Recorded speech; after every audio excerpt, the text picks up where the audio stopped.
What's up? What's up? Hello, hello. Oh my gosh.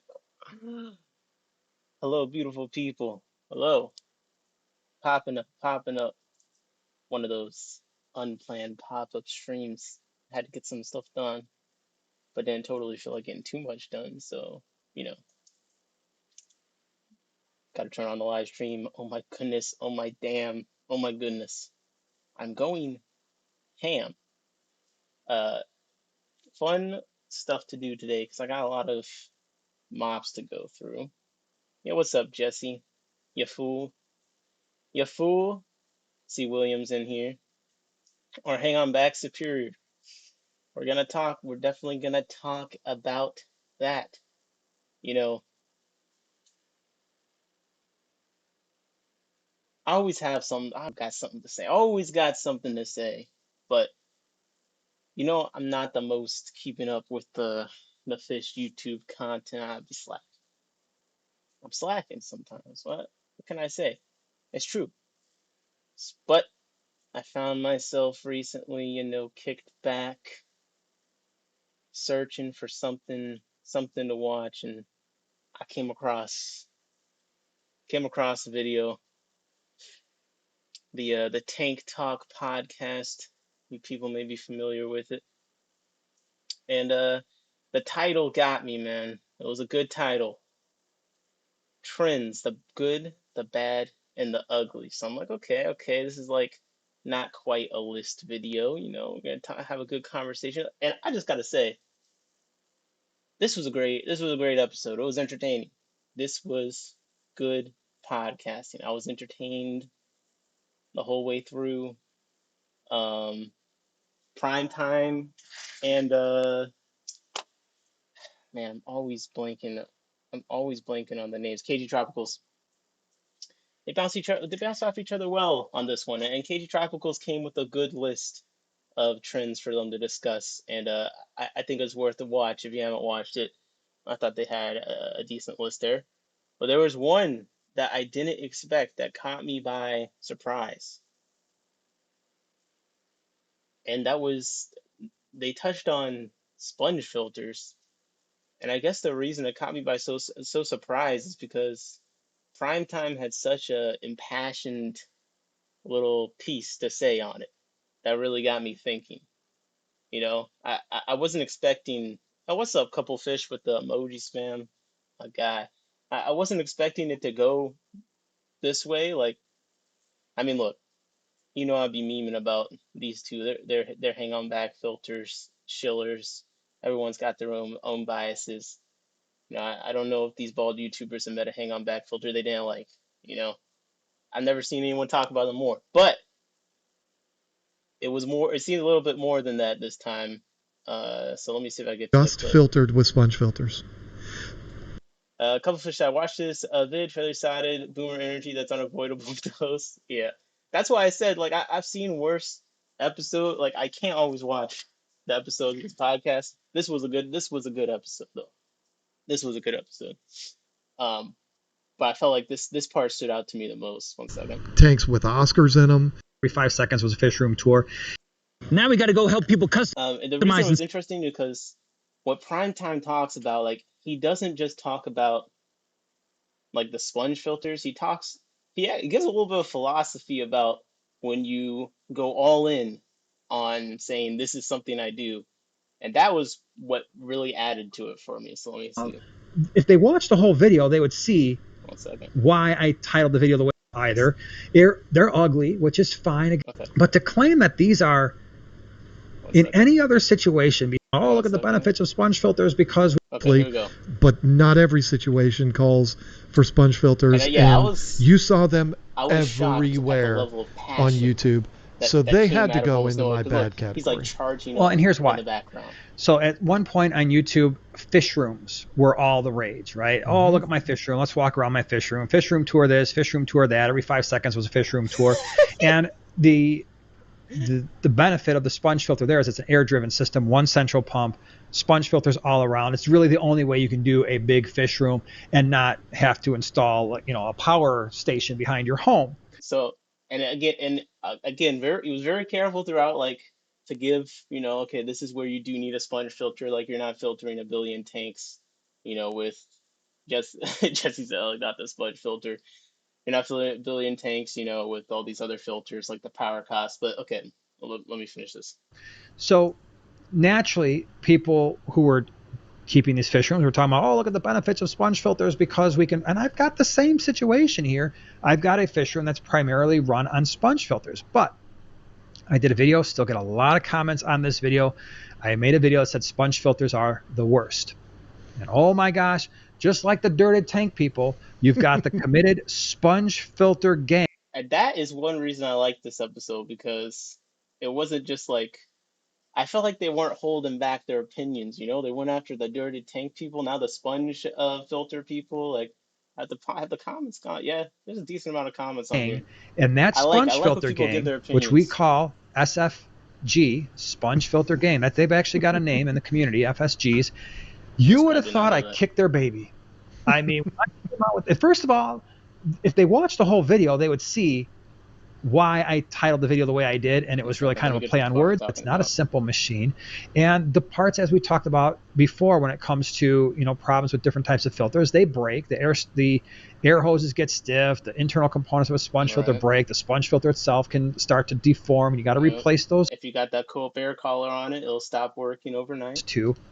And so I just don't like it when people get so stuck on a way that they fail to see, and I guess it's human nature, when you are committed This to is a where he was certain spitting. thing, all you see and all you try to defend are the benefits, but then you do yourself a disservice and everybody else when you're not willing to state, yeah, you know what, I made this decision and there are advantages to the decision I made, and there are disadvantages. Be honest about that.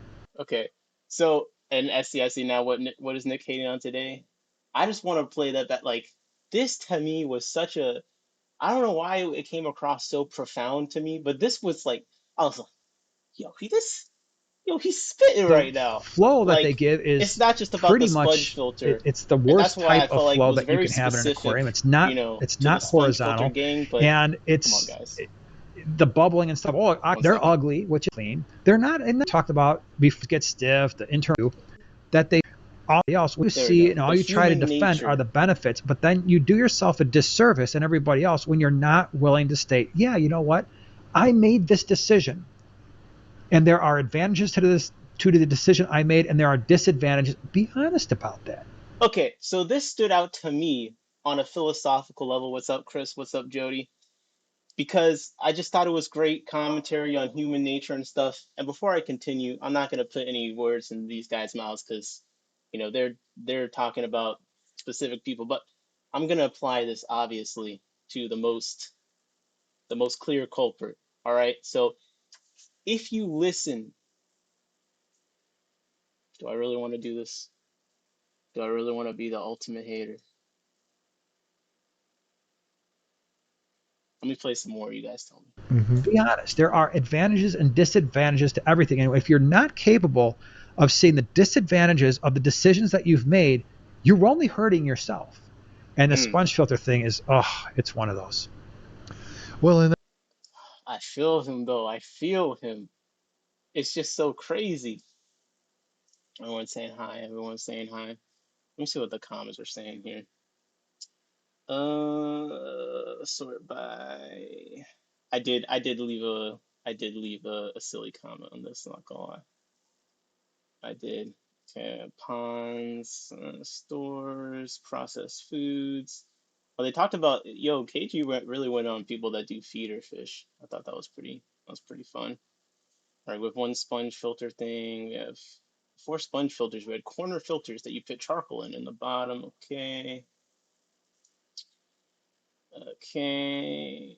Uh, just going through the comments. All right, so I think that this is something I never want to happen to me. I never want to be in the position where I've decided something's the right way and I refuse to basically acknowledge the disadvantages, advantages. I refuse to move on, to learn, and to grow.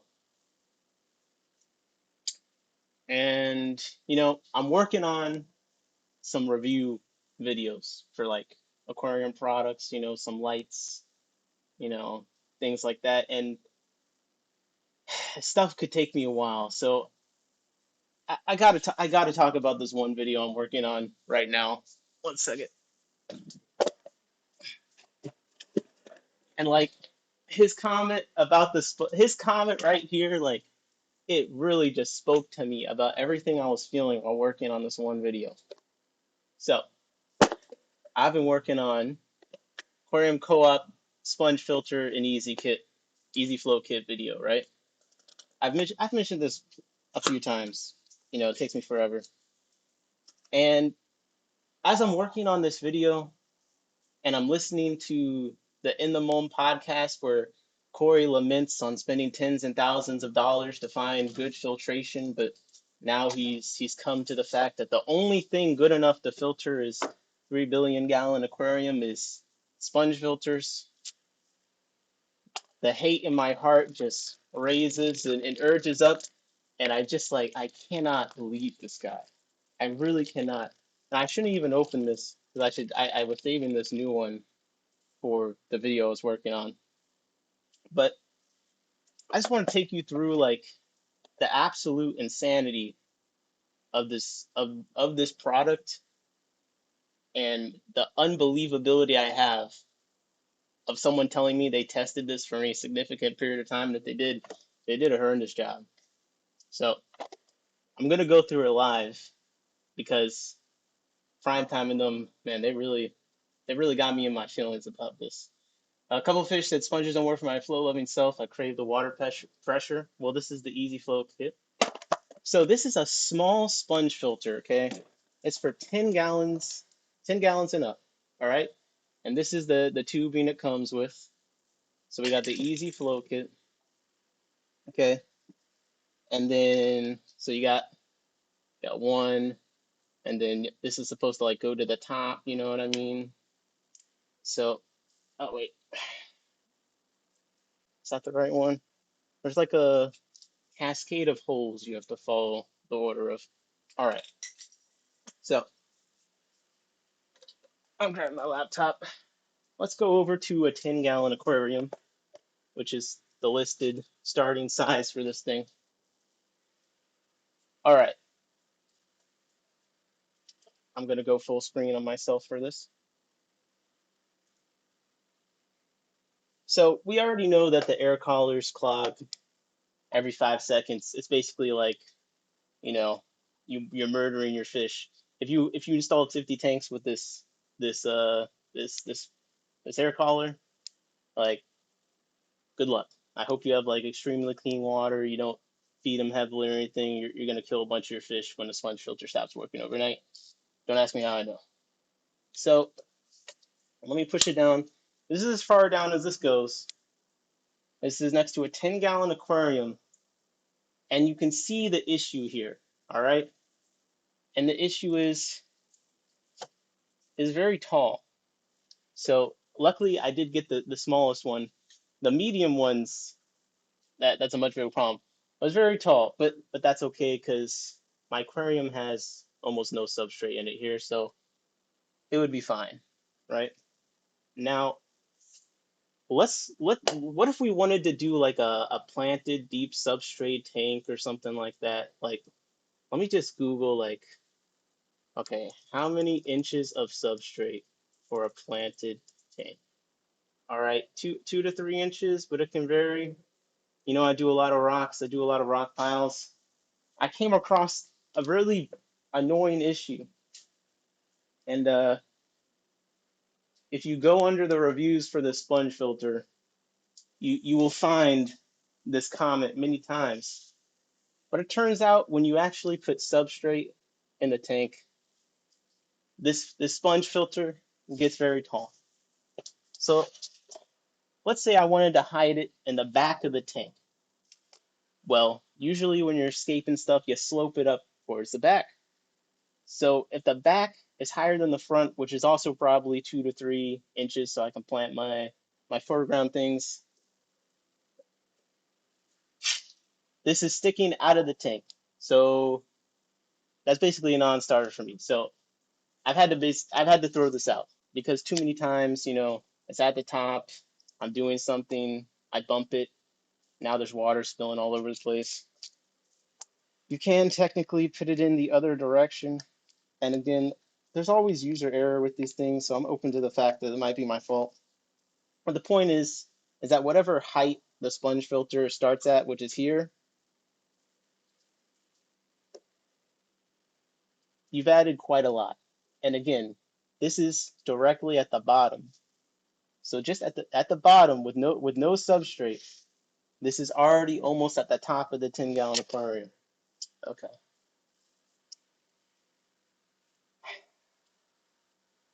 So that's problem number one. Now we're down to this. And Jody, you can also trim the tubes. Yeah. And this is why, and SE said, isn't 6 to 8 inches of substrate recommended? I'm trying to be I'm trying to be nice. I'm trying to give it a chance. Okay, you guys can add all the inches you want, pause, but I'm just trying to be nice. And again, and Jody, yes. Yes, the nano size is taller than the 10 size. Yes, that was another thing I was going to go on, is that you might buy the nano size thinking it's going to be smaller, but it's taller, like 5 gallons, all that. Just give up. It's never going to work. You're gonna have to trim the tubes, and I would say trimming the tubes would be acceptable, but here's the thing.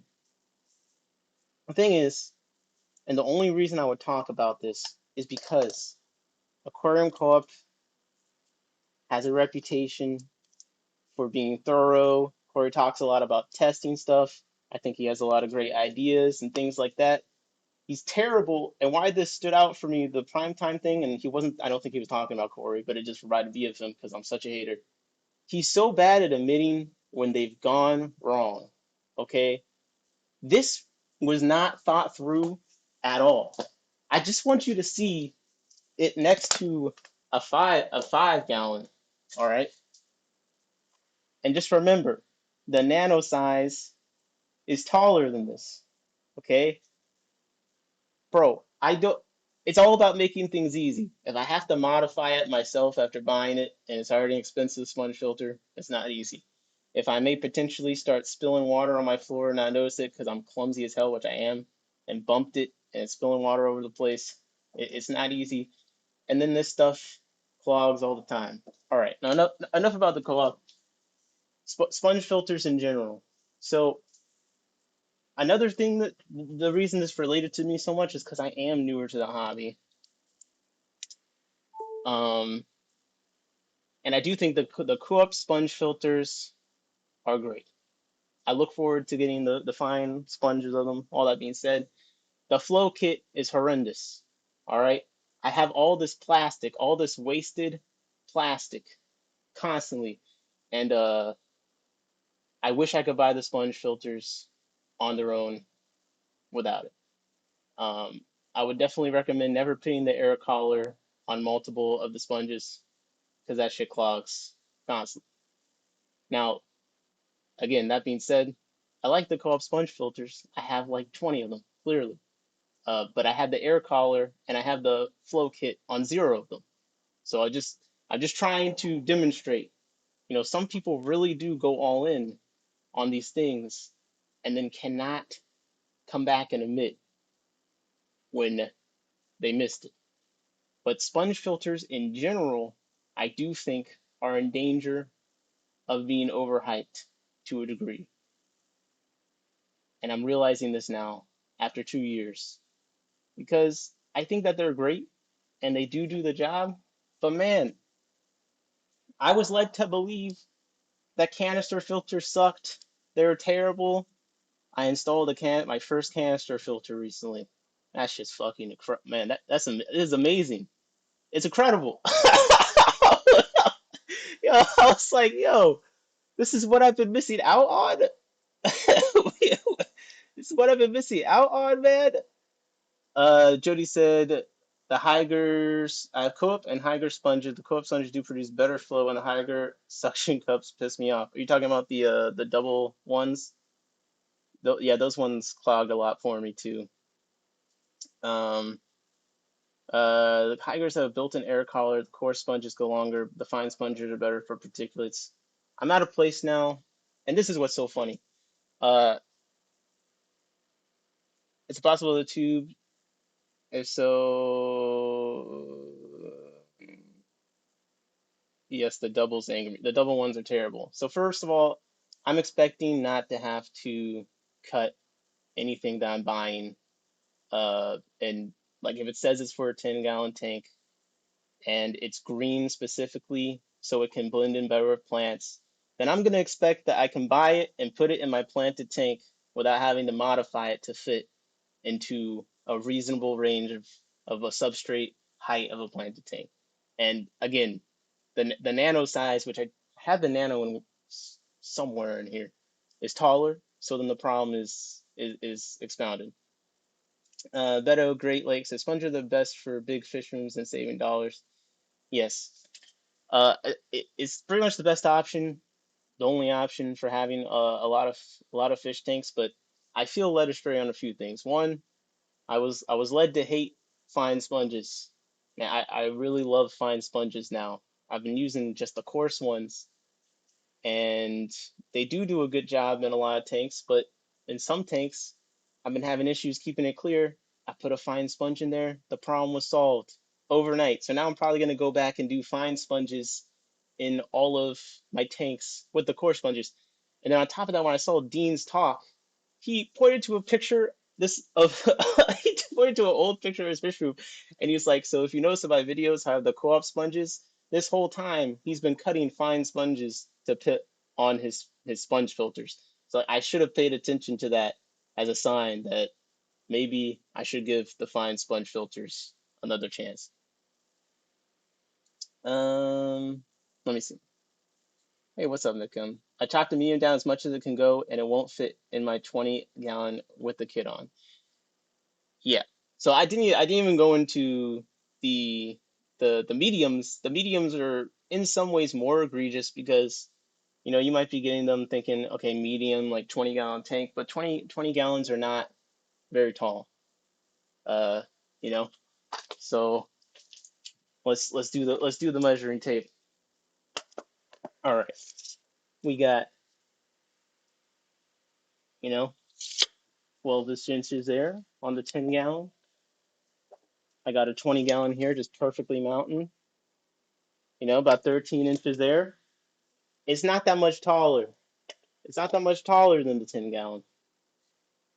So the problem is actually even worse if you have a medium sponge filter. Now, the medium sponges, I believe, if you take them apart, I think they have this column here, and you can technically, like, I think they have two of these, and you can technically take one off and then make it shorter, and then cut the sponge to fit it. But here's the thing: I, I've I've gone through the blessing. Let me see. With the linear and piston pump, the cold sponge are better. Just going from experience. Bought some filters for 10s and 5 gallons. I love the co-op sponges again. I have them. I have a lot of them. The Easy Flow kit has ruined my life because I was buying them before they made the kit, then after, and not only did it become more expensive, but it was the frustration of realizing I just couldn't make it work for my uses, and then it was just a wasted plastic all around my room. And the funniest part is that for a while, Aaron was begging me to give me. I said I didn't like the air collars. He was like, "Give me your air collars." I gave him all the air collars. Months later, he's come to me and said, "You were right about the air collars. They're giving me issues." I was like, "I told you." To solve a problem, just use a fine sponge, coarse sponge, and a canister on every take. I don't filters on my 10 gallons. I just change the water every couple of days, and I use the air stone. Uh, the longer you're in your hobby, the more you realize why nobody has a works for everyone solution for pretty much everything. Yes, but that's the problem, is that I think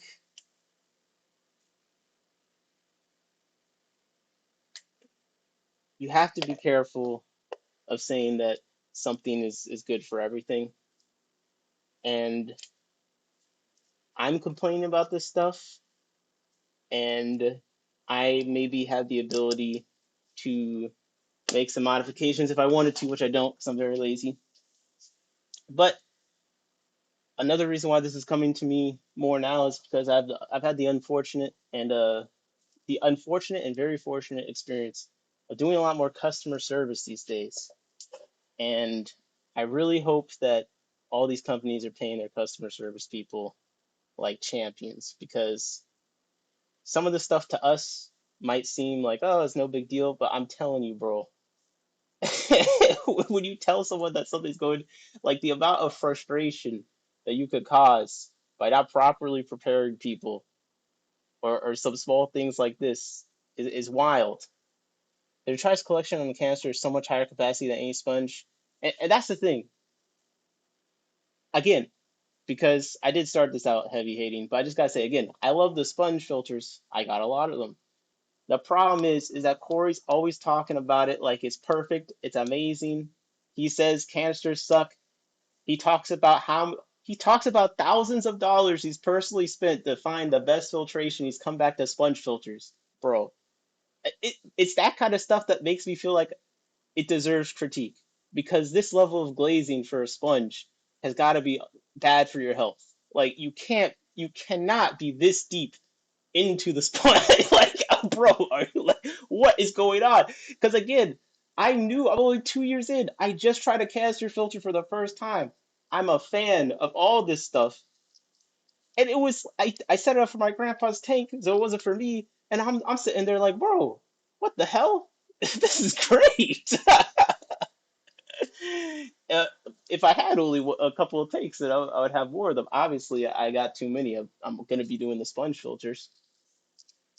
The small aqua square sponge fits. Yeah, I've been so these small, and that's what I wish they had. I wish Co-op would make these sponges. Okay, these are the sponges I want. Where's the tank where you can easily see them? But I think it's yeah, it's these small little black sponges. I've been using a lot of them.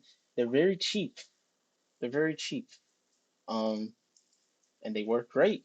And they don't got a flow kit that I gotta, either have a bucket of junk that I'm throwing it into, or cut it or whatever kind of thing. And have you tried cutting those tubes with like scissors? Like, I'm just saying, like, I did try, and I decided it was more it was more effort than it was worth. I feel like these are the smalls. This is what I wish that they would make. One second. Something that this size. Those little ones I just showed you, and I'm pretty sure they are not that. Yeah, I think it's these ones. It's a pack of three for $5. All right, and the only reason I'm even going outside of the co-op sponges recently is because I'm tired of paying $13 for a sponge filter, and then I have to throw away all this damn plastic that comes. Like, the least I can spend is a $10 one. The next is 12, medium's 13, and large is 15. Let me see what you guys are saying. You're not sponge worthy, Nick. Of course, a businessman and profit margins are way higher on a sponge than a canister. I mean, I don't mind. I love sponges. I think they're great. I just feel like if you're gonna commit that hard, you got to be careful. I do feel like he's drank his own Kool-Aid so much that it's like the Anakin thing. Like, you're going down a path I can't follow. Like, that's how I feel, man. It's a shame. It's a shame. The brine shrimp eggs are out of stock. All I have to buy is the damn sponge filters, and I gotta throw away the easy flow kit every time. And they finally made a black version, Jody. I'm glad you said that, because the green, it doesn't blend in for me that well. At least the black blends into the black background. I use black background, so that's nice. You said you don't cut them with scissors. I use an X-Acto knife. Yes, I'm too incompetent. A sponge made new with everything needed. It has to be less than 50 CVs. Let's see, you know way more than me about this.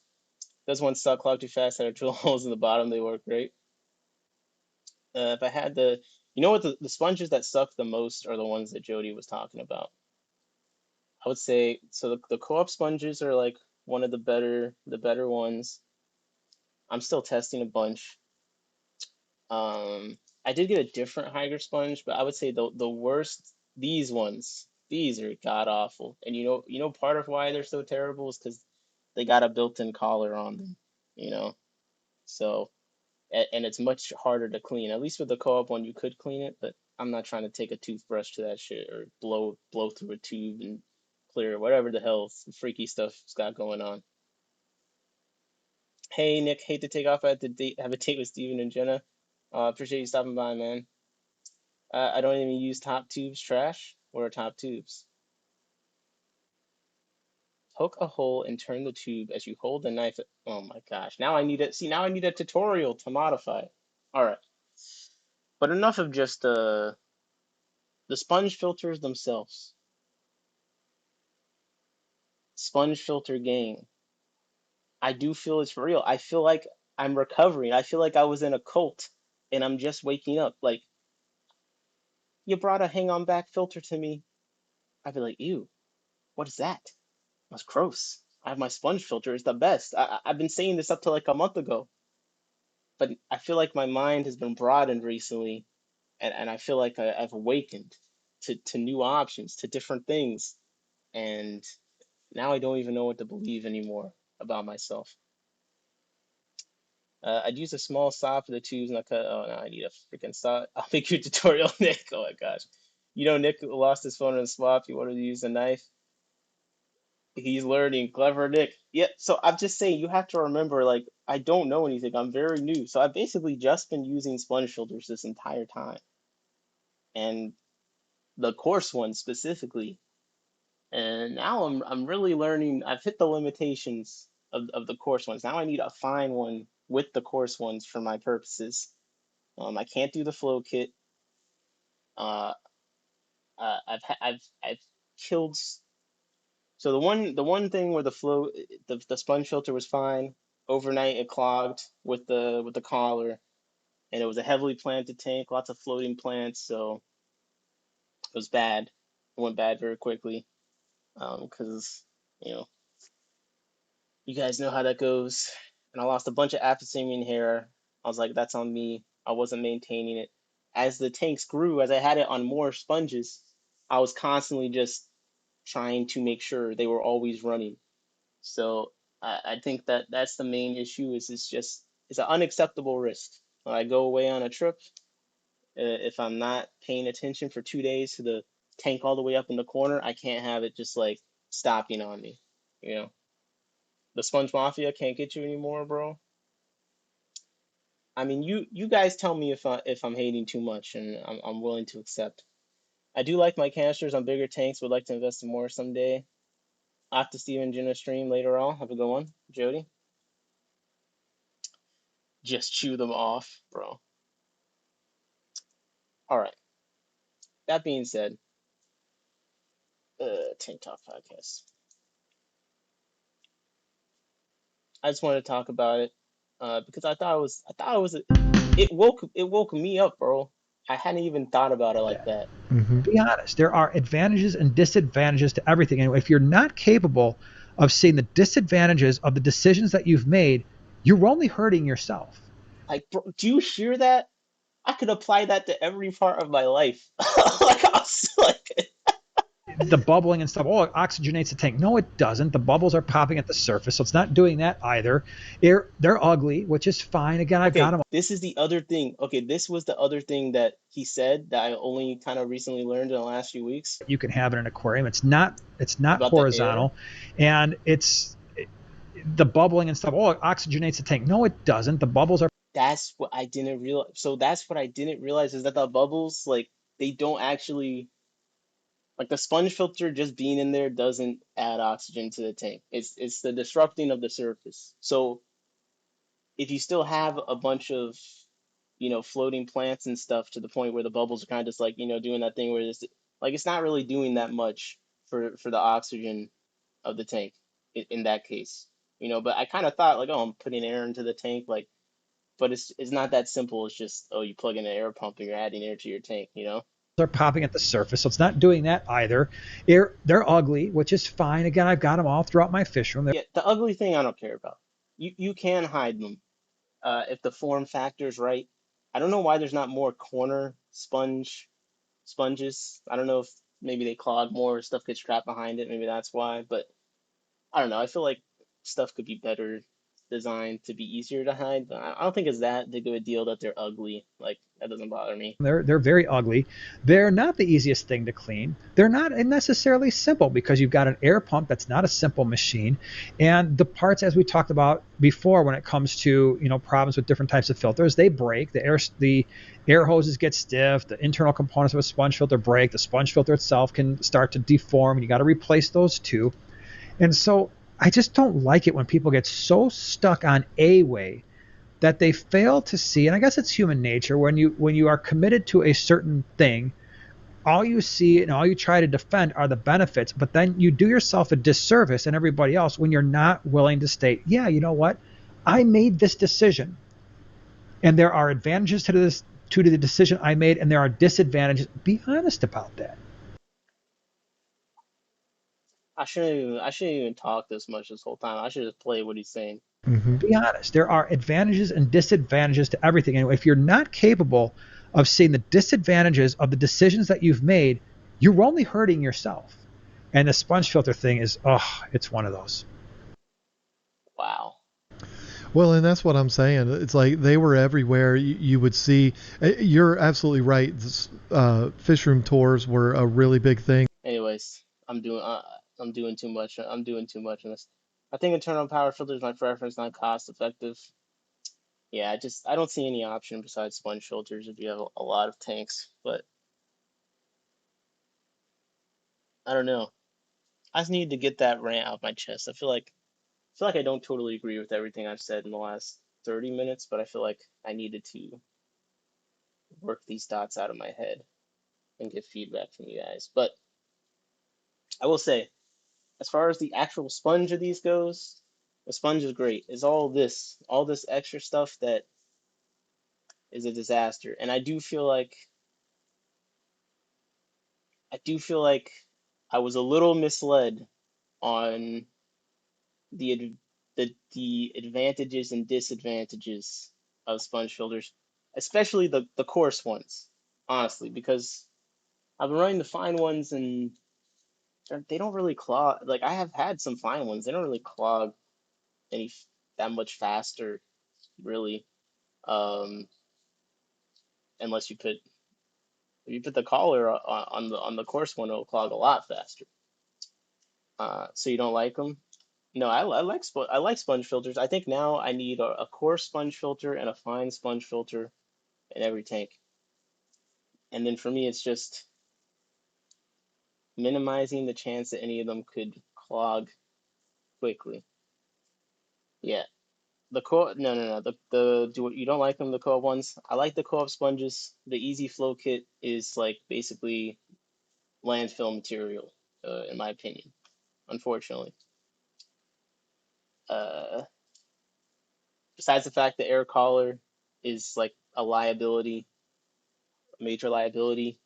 The sizing is off, very off. I don't want to have to mess around with modifying and cutting the tubes. Like if I gotta be pulling out X-Acto knives and stuff, I can't cut it with scissors. Like it's too much. Like I'm, it's too much for a $12 sponge filter. For me, I wish there was a. It would be nice if like how they had the tubing, right? And maybe there's a way to just perfectly do the tubing so you can get the height. But I'm not doing this off of my own experience. Like I've talked to more people than just myself to make sure I'm not crazy, and it seems like a universal experience with the height thing. That just accounts for the flow part. The air collar part is the one where it really misses. to live up to his promise because the idea would be great. You could increase the flow from your sponge filter. Instead, I get increased water on my floor, which I kind of got covered on my own because I'm spilling stuff constantly because I'm incompetent. But all right, all right, all right, all right. I'm gonna change the title because I actually feel like I want to do some. I might want to deep dive on something. I'm not sure. I don't really know what I'm in the mood for right now. I do want to pick some eggs. Do you want to do that? I don't know. I mostly just felt like hanging out. I'm not gonna lie. I got it. Live light. Would a larger airstone really be not really be the only way to increase the flow? I don't know. Mick said I ordered a pair of Diopteron Georgiae and a pair of Aphysimian Ogwins this week. Yo, that is awesome. I gotta pull up a picture of the Ogwins for people that don't know. It's a very pretty fish. I'm jealous. I'm definitely jealous. SC Cataholis at around 40 to 45 ppi. Sponge is the sweet spot, but not really available much. Yeah, I think that for me, my conclusion, and this video may never be done because I want to do videos on some other stuff first. I'm trying to do a bunch of sponges, but I do feel like the perfect sponge filter is not is not created or readily available yet, and I don't really know why that's the case. I just kind of wish that you know a bigger innovation than a weighted base could be made to improve them on a mass affordable scale. Ugh. All right, I do want to pick some eggs. I'm gonna ugly up my tank with a sponge. I'm gonna run Matin style over round sponge. Yeah, Matin style is cool. And again, like you can't let me like go too crazy while I'm out and stuff. But I'm just I'm trying to think through these things. I really am. And maybe I'm just need to do more adjustments, more modifying and stuff. But I've been frustrated. I've been legitimately just frustrated by it because I added a bunch of tanks and I wanted to stock them with some sponge filters and I just couldn't justify, I add 10 tanks, I gotta spend like $100 to put 10 sponge filters in them. Just it kind of seems irresponsible. So that's why I've been buying the cheap little ones because I've also had those and I haven't had any issue with them. I've also just had tanks just running air for a lot of stuff too, which uh, I'm trying not to do too much of, but that's honestly been not bad for me. But that's because everything's got a bunch of plants and I don't have a ton of fish. I don't really have any tanks that have like a billion fish in them, so it's all pretty lightly stocked. What's up, Jesse? Jesse saying hi to Jesse too. The Matin style stuff is interesting.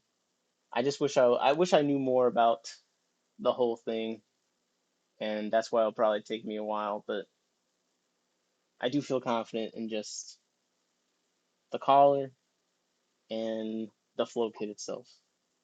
I wish I could buy the sponge on its own again, and I wish that they had something small and affordable you could buy in bulk for like stocking a fish room. Because basically, I'm not going to count my tanks, but like if you really think about it, if you have 50 aquariums and you put the Coop sponges, the cheapest co-op sponge is $10, you know, not counting shipping. that's just a lot. It's a lot of fish from budget. So it's kind of like going back on Amazon to these cheap sponges. That's kind of where I'm at right now, unfortunately. And it's kind of like it's kind of the same thing that happened with the brine shrimp too. And I'll tell you, I've been going to a lot of retail partner stores, and the sponge filters are sitting there. At least in this area. So I have a tote outside without anything running in it, and my white clouds are surviving. I wonder what are Hanger still like the most popular filter bought by like the average person? Because I feel like I go to like Petco and stuff. It seems like a lot of hang on backs being sold there. Like if I happen to be there long enough and someone buys a filter. Do you know if Cameruns is common in the U.S.? My local fish store saying there's 30 to 40 different location codes from back in the 1980s, but today there's almost none available. Honestly, I don't think there's like many killifish that are common in, anywhere. I mean, no, there's some species that are common, but I've seen Cameruns pop up on Aquabit or something. Uh, bro, I did not mean by iPhone. I can't spell, bro. Oh, Aphiosimia. Let's see. Come back to fishhobby.com. That's chromosimian. Yeah, these people do not know. Let's add Aquabid. I feel like I've seen them. I feel like I've seen them this year a couple times. Not 40 location codes. But try to decide without anything running my white cloud should I? The meal co-op shipping take a bit longer than anyone else. Every time I get something, it takes a damn week. It's been relatively quick for me. I haven't ordered that many times. Shipping in general is pretty bad right now. Breeders got tired of them. They're easy to breed, said long-term breeders dropped enthusiasm to keep on breeding the fish. What? Okay, yeah, June 2025, we had Aphysimian Cameron's AVK 2208. Oh wait, is this one for the Europe? That's in the EU. One second. Where's the one in the US?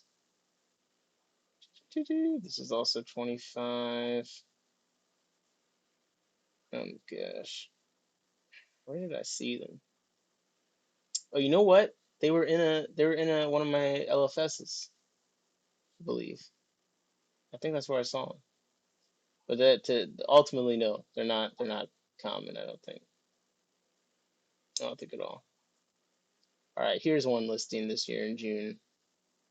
It ships to US. And of course, Killimane is the one that won this one. It's absolute bro. This guy, he buys every killifish listed. It's crazy. It's absolutely crazy. He buys every single one, or at least tries to. USPS is horrible. It just depends on where you're at. I only use USPS, and it's been mostly really good for me. Actually, UPS has been terrible. People, the last three things sent to me by UPS, I've had DOAs, including the rainbows from Branton. They weren't staying outside or anything, just somehow they got cooked along the way. 2-day air. I don't know what's going on with UPS in my area, but they've been killing a lot of fish around here. So if you're shipping to me, USPS is actually probably better for me. My German friend in Stockholm went on vacation and bought some back from a breeder in Hamburg, I believe. I want to go to across the pond so I can get some fun killies. You got some stuff over there. Although you know what, like, bro, they're really trying to do this. I don't totally know. Like, I don't have anything against this. The Galaris hybrid, the Poland 15 or whatever hybrids, but I'll see a listing from now. But they're like they're trying to sell those things a lot, and I don't see as many people biting as I expected. Is he breeding though? No. Killiman is that I've never seen him list anything. I think he just buys them and they go into the black hole of killifish, unfortunately. Sometimes I do. I do try and outbid him just for that reason because I know that he's not gonna breed them. But speaking of killifish, because gotta talk about gotta talk about the fish. I do have some cool fish that I think you'll like, Mick. Let me get my phone. I'm gonna get the phone camera going. Hold up. I do have some killies to show you. All right. All right. All right. You tell me. You identify the species. Okay. You identify the species.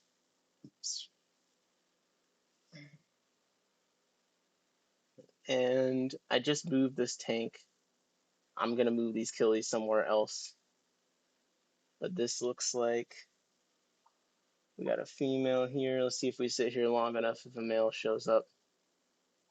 But I want to see. I want to see if you can get the species because I actually forgot the exact name in this moment. I forgot. I've had him for 2 months, I think. And I've been setting up my breeding trays and stuff. But see that one in the back might be giving you some hints. A woman showed up at our annual auction about 20 species. When being asked, she planned to keep them all 50 ancestris golden. No, no, not the catfish, the killifish. I fed them earlier a lot. That one's fat. Look at that guy back there. Come on, come on. The least killifish don't count. I know you know better than that. I've been distributing the super reds throughout all the tanks now, just because I have enough in the main one. I'm trying to make space for the next gen, but also they just grow so much faster when you throw them in a tank with less competition going on. These guys are not. All right, you think about those. We'll come back when I can see them a little bit better. I do have another one I think you'll enjoy. Okay.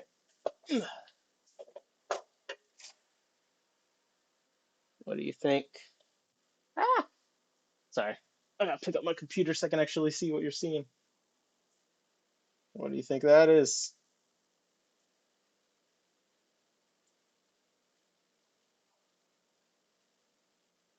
Hmm?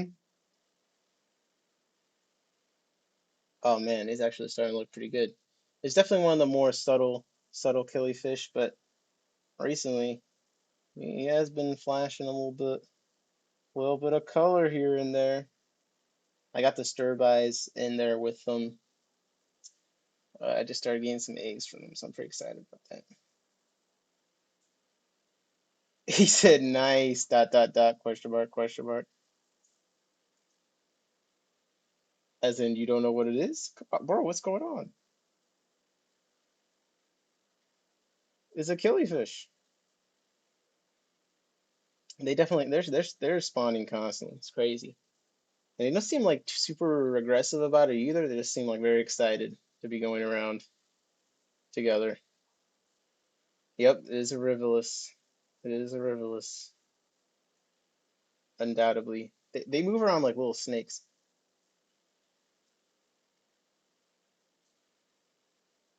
All right, I would have to actually sit down and think about what my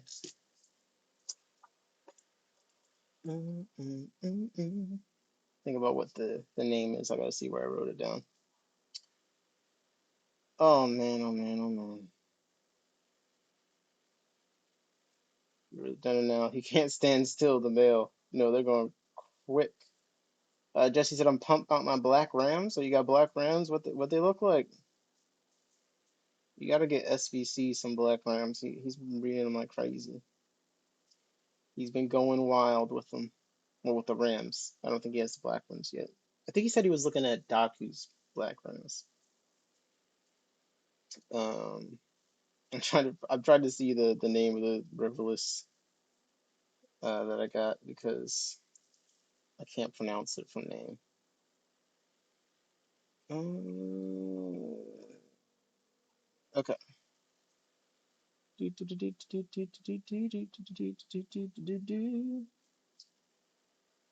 They are Rivalus Pivij COL 0828. Yeah, you know that one. We all know that one. Of course. Thought it was Peacock Gudgeons. I'm gonna copy and paste the name into the chat so you can read it.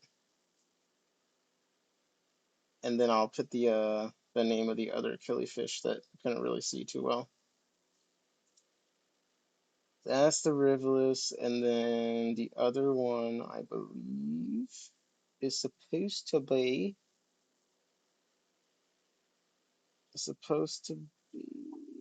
the Peter side, I believe. The Archaea Phasimian Peter side. Yes.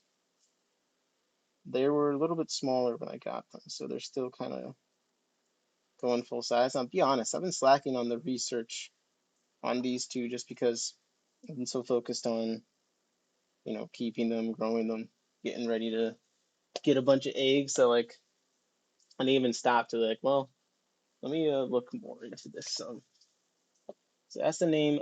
That second name is of these little guys down here. There we go. There we go. So they're just starting to. The reason why I got them is because they have such a unique color to them that I'm just starting to see like it's the yellow. You don't. It's like this neon green yellow on the anal fin there. It's crazy. It's crazy to me. But unfortunately, they're playing hard to get right now with my phone camera, and there's only so much I can do. You know, the ancestress, they want to be the life of the party. The killifish, they want to be wallflowers hiding in the plants. But I'm gonna move these guys to like a tank for them to be spawning now that they've actually gotten big enough. I'm like, okay, I think I can sex them out a bit because I just got a group of 6 and I couldn't really tell what was going on with them. Mixed I can't say I know by name. I recognize the code. When caught first time, they get a spec COL 0828, later described as new species. Got it. Got it. Yeah. So I mean that's another thing that's fun about killifish, but also frustrating is, they're one of those ones where it's lots of undescribed, lots of species changing and things like that all the time. I'm just trying to get my bigger male to come out. I don't want to put more food in because I fed them so much like just a little bit ago. And as I sit here talking about fish, I'm like, I'm starting to feel so much better. Oh my gosh. Oh my gosh. All right, Jesse sent me some pictures of these black rams. So we're gonna take a look at those in a second. I'm gonna find a place to sit my phone down at. And I think that it makes sense to just sit down, buy some shrimp or something. Like my go-to boilerplate background. All right, let's see what these rams look like. Man.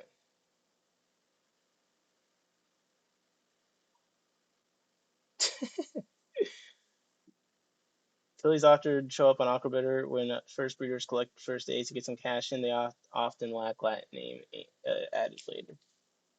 Yeah. So we got a Bigfoot photo, a ram in the corner. Who this?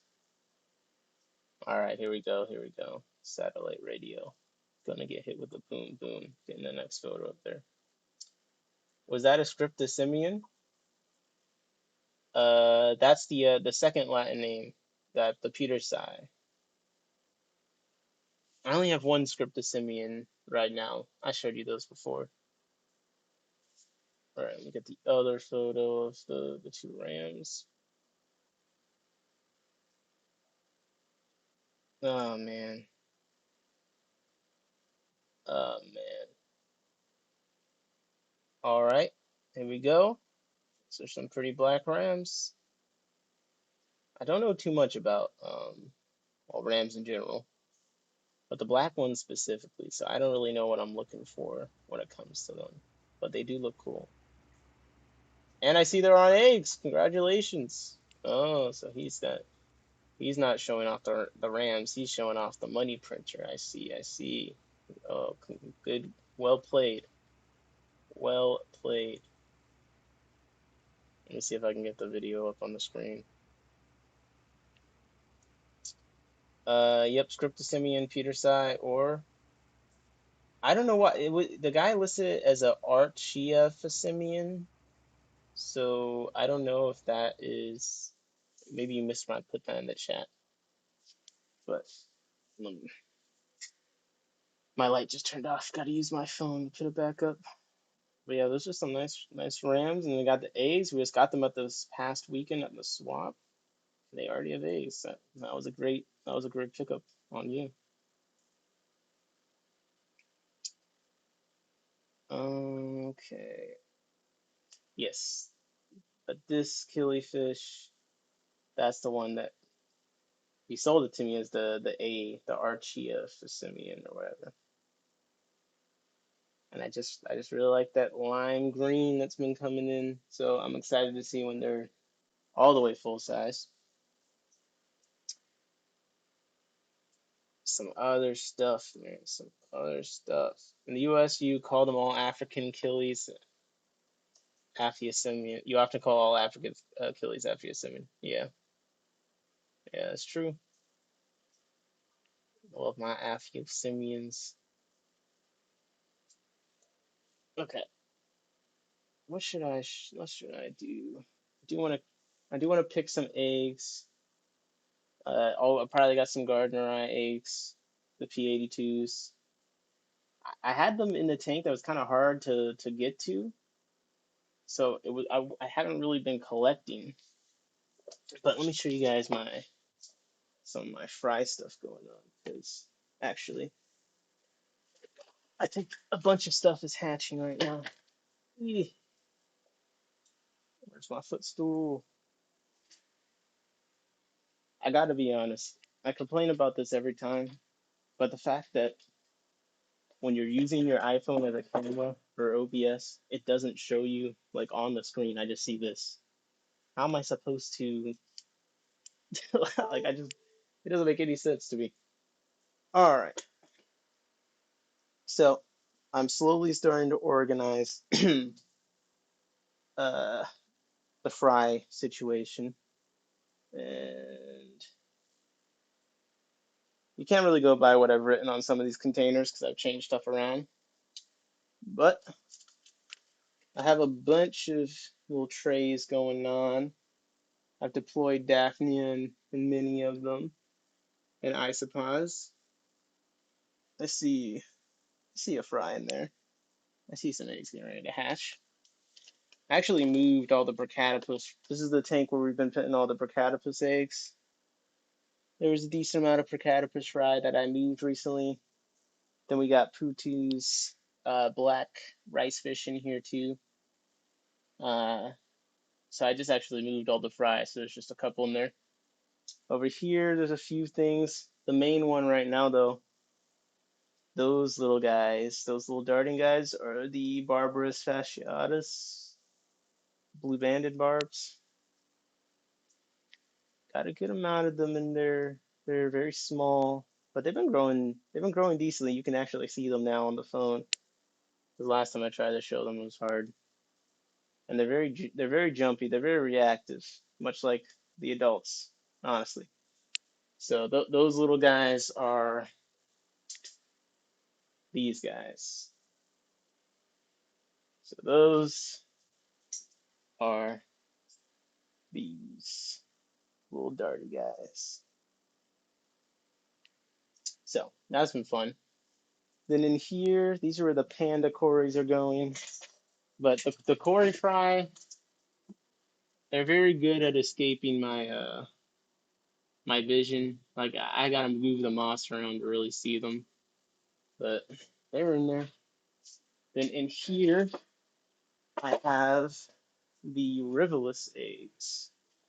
Some of the riverless, and some of them, let's see, one or two ones went bad. Oh, and I have the stir-by eggs in here too. But some of them hatched. I'm trying to see where the fry went. They were still like absorbing their egg sac on the ground. But the riverless and the stir-by are like laying their eggs in the same place, so it's hard to tell sometimes between them. But the Cory eggs are pretty. They got a pretty distinct size and feel to them. So it's just through this glass. Through the glass. I love your room, your tanks, and your way of running them like a proper breeder nerd. I mean, we're getting there. We're getting there very slowly. I will say, I've been proud of the isopod agenda. I've really gotten it down to where I can actually send out isopods regularly without it taking up too much time. And I got a few different tanks. And the great thing about the isopod tanks is these I can move fry to. So, like, I need to move some out. That's one of the Aphysimian hairs right there. Yo, 186 elements in the house. Are you sure your knowledge day-to-day experience? Do you have more followers at other forums? No. Are you talking to someone else? Are you talking to someone else? But yeah, that's the Aphysimian, one of the Aphysimian hair fry. And I moved a bunch of the bigger ones over with these guppies, and it turned into a little bit of a catch-all tank. And I really need to get everything else out because the guppies, like, they're cool or whatever, but like I just want to get my Aphysimian hair only tank going. So it's like one random peacock gudgeon. Uh, so let me see. So these are the Procatopus adults. This is what they're looking like right now. We haven't seen them in a minute. And I'll be honest. I feel like, I don't know, I feel a little bit off. Like, I feel like I don't know what I'm saying. I believe you track me nerds on Instagram, but I'm no social media expert. Yeah, man. We'll see if I can do anything on YouTube, but I just like getting on live and talking shit. Okay, so in here, those in the back, that's a Procatopus from the eggs we've been picking on stream. And you can definitely tell them apart from the rice fish just by look at how they're swimming. You know, they're swimming like crazy. They're long paws, and now we're starting to see a bunch of them. Procatopus very rare over here. Don't ever quit breeding them. I'm trying to get. There was someone I was talking to on Discord that said they had one of the other lamp eyes. I forget how to say the Latin name. The ones that had the red line ones. Thoughts on aquarium lids? Like, expound on that question. Like, I like aquarium lids. My lid situation. I'm in the process of installing these rails on all my tanks. I'm in the process of that. Bishardi. Bishardi. Um, Possibly. But Procatopus, I'm not going to stop breeding them. I'm hoping that we get an army. We got a decent amount of fry cropping up. Aquarium lids, I think most tanks should have a lid because there's almost only good reasons to have a lid. And I'll come back to that in a second because I'm showing this right now to show the other species of Procatopus. This is a Finfida. Excuse me. And I've been growing them out, and they're just now starting to get big enough where I think they might start spawning. And the thing that's cool about them is they just got, and they're still growing, so you can't even really tell yet. But they do got more color than the Similis. But their fins are definitely more elaborate, like longer. more flowing. And even with them like this, like you can tell if we go from these guys and then we go back over to these guys, like, yes, these are beautiful fish. I still think they're like the rainbow fish, killifish, but their fins are shorter. So I got the two species. Hopefully, I'll have success breeding this one, and we can get the factory going a little bit. I'm working on moving some fish around, so I'm starting to put the nanochromis in this tank, give them a bit more space, and I'm gonna be switching some things up around here. So aquarium lids. So the lid thing, the lid thing, it's it's species dependent and then it's risk tolerance dependent. So I just lost my second pair of Apistogramma, the Hongzoi, to them jumping. I'd broken the pistol curse. I have the cockatoides fry. Um, they laid eggs. The Hongzoi laid eggs, but some snails ate them. I'd moved them, and I left the lid like just a little bit open. They jumped out.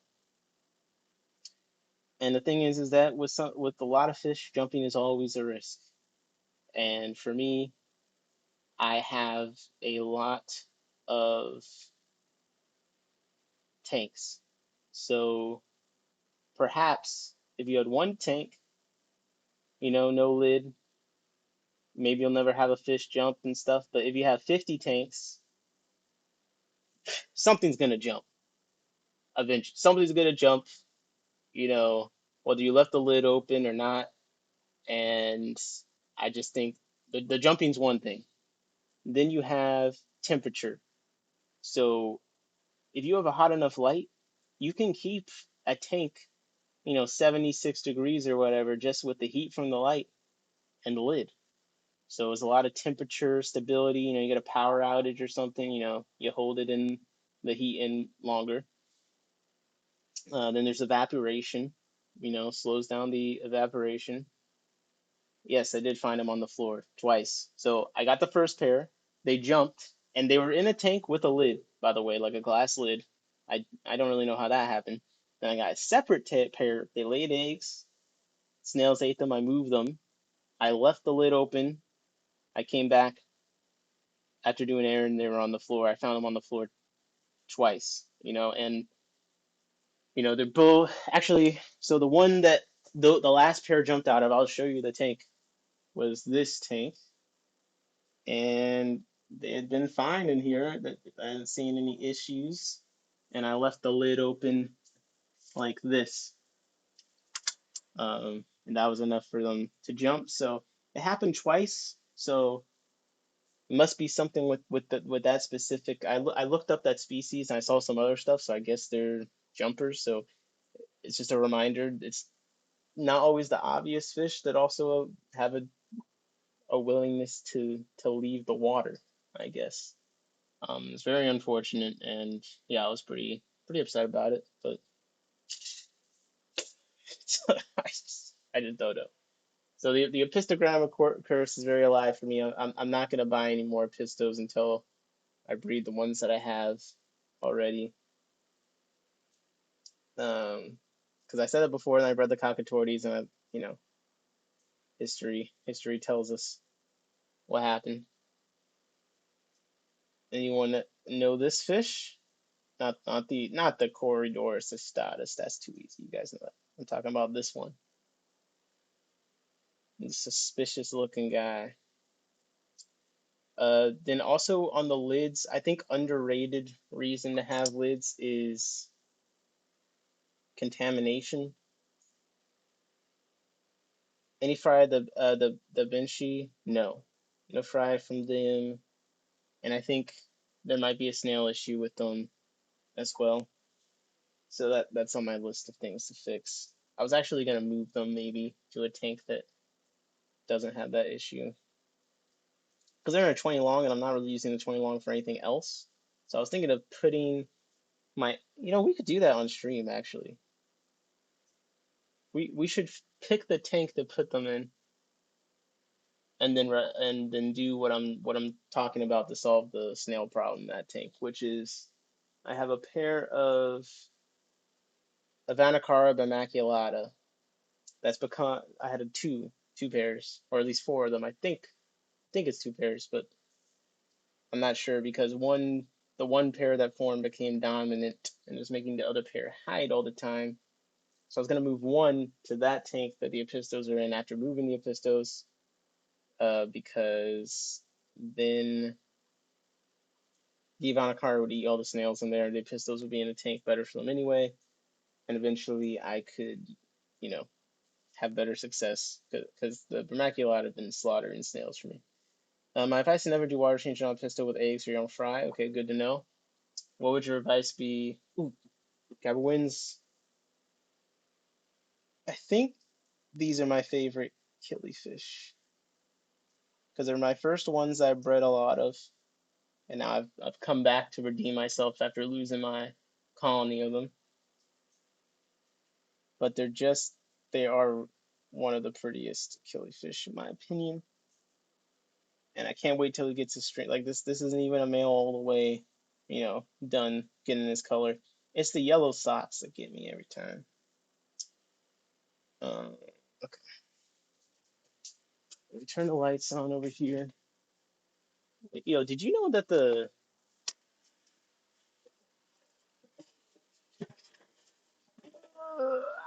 sorry, I moved like 10 tanks in the last 24 hours. Like I've been moving tanks a lot, so the room is a disaster. But did you know these half beaks are from Sulawesi? I did not know that. But so the Celeb's half beak, we got them from that Aqua Imports order. Remember, I ordered eight, four came alive. Bob said, "Woo, fish three in my tanks in one day. What's up?" Male go crazy, causing fights between male and female. Okay, okay, good to know. Let me move my browser. What's up, Bob? Okay, so quick on the half beaks. So I ordered a group from Aqua Imports, eight. They sent six. We ended up with four. One died soon after. I'm down to three. We're trying to figure out sexing them. We're trying to figure out sexing them. Some look dark, some look whatever. I'm thinking that we have males and females, and then something crazy happens. You guys are familiar with father fish, I'm sure.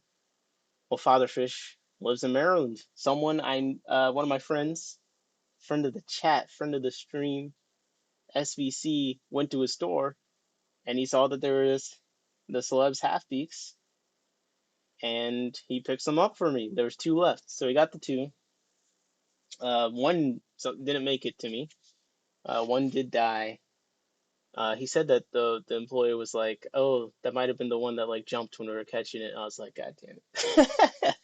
But the one that did make it looks way better than the Aqua Imports one, almost to the point where I was like, "Man, did I get a different species?" But I mentioned the Sulawesi thing because I'm like, "Oh, this from Sulawesi." Like, okay, it's the same species. It probably just looks better, color variation. But this is the one that came from Father Fish. This guy with the black and the red, looking real nice. And I think that's got to be the male because the darker one. Originally, we thought the darker ones were the males potentially because of I forget why. We had our reasons at the time, but now I'm thinking on behavior and color. I don't.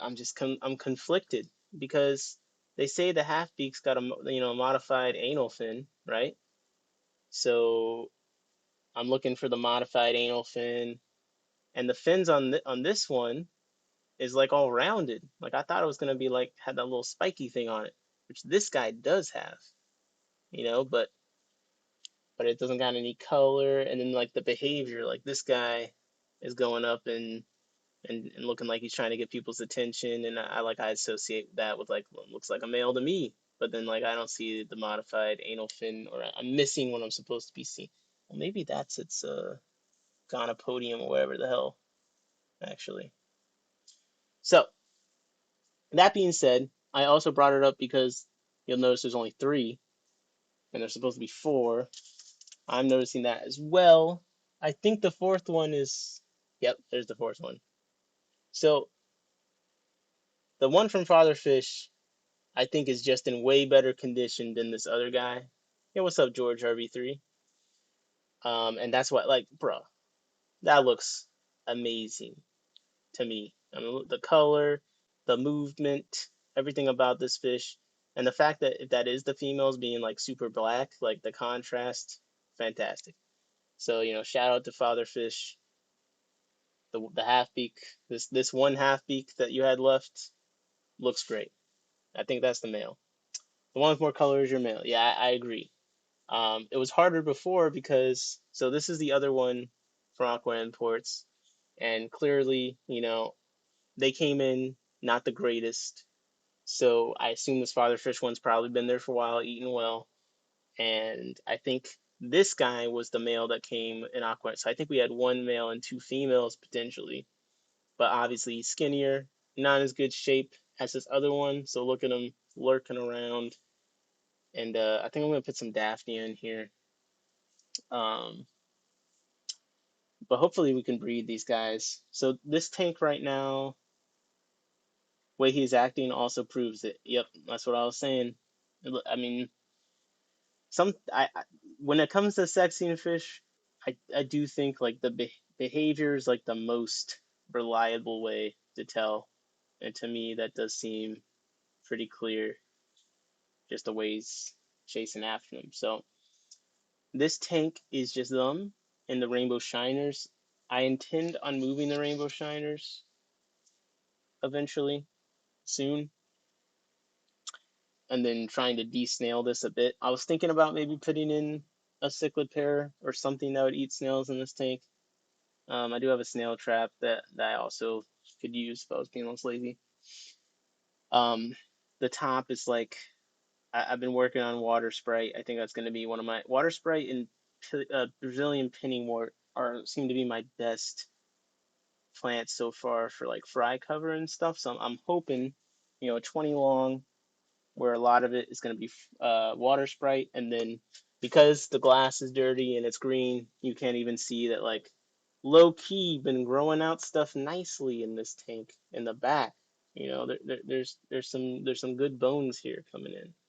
So I'm hoping that some half beak fry would be able to survive spawning in here, like as in like spawning in. We're dropping the 20, boys. Okay. Um, what was I gonna say? Right, half beaks. Okay, so we have these half beaks. I think they look incredible. I want to fry from them badly, and then coincidentally, they are a 20-point fish for the breeder awards program. So that always helps. Now, someone asked me to show the fish that I've been hiding from Aaron, so I'm gonna do it. No one tell him. Here's one more fish. Just one more fish. No pun intended. That I plan on picking up some points with because I saw them in the store. Had to do it. We got some pygmy hatchet fish. They just look too cool. Like, look how small that they are. So I got a group of them. Unspecified number is a group. Ignore the mop. That's not necessarily for them. Well, there's some more of the group. So they're small, very cool. It was a no-brainer for me. It was absolutely no-brainer. So I have them in here, and this is actually where my Scarlet Baddest colony is. And I have some decisions to make about that.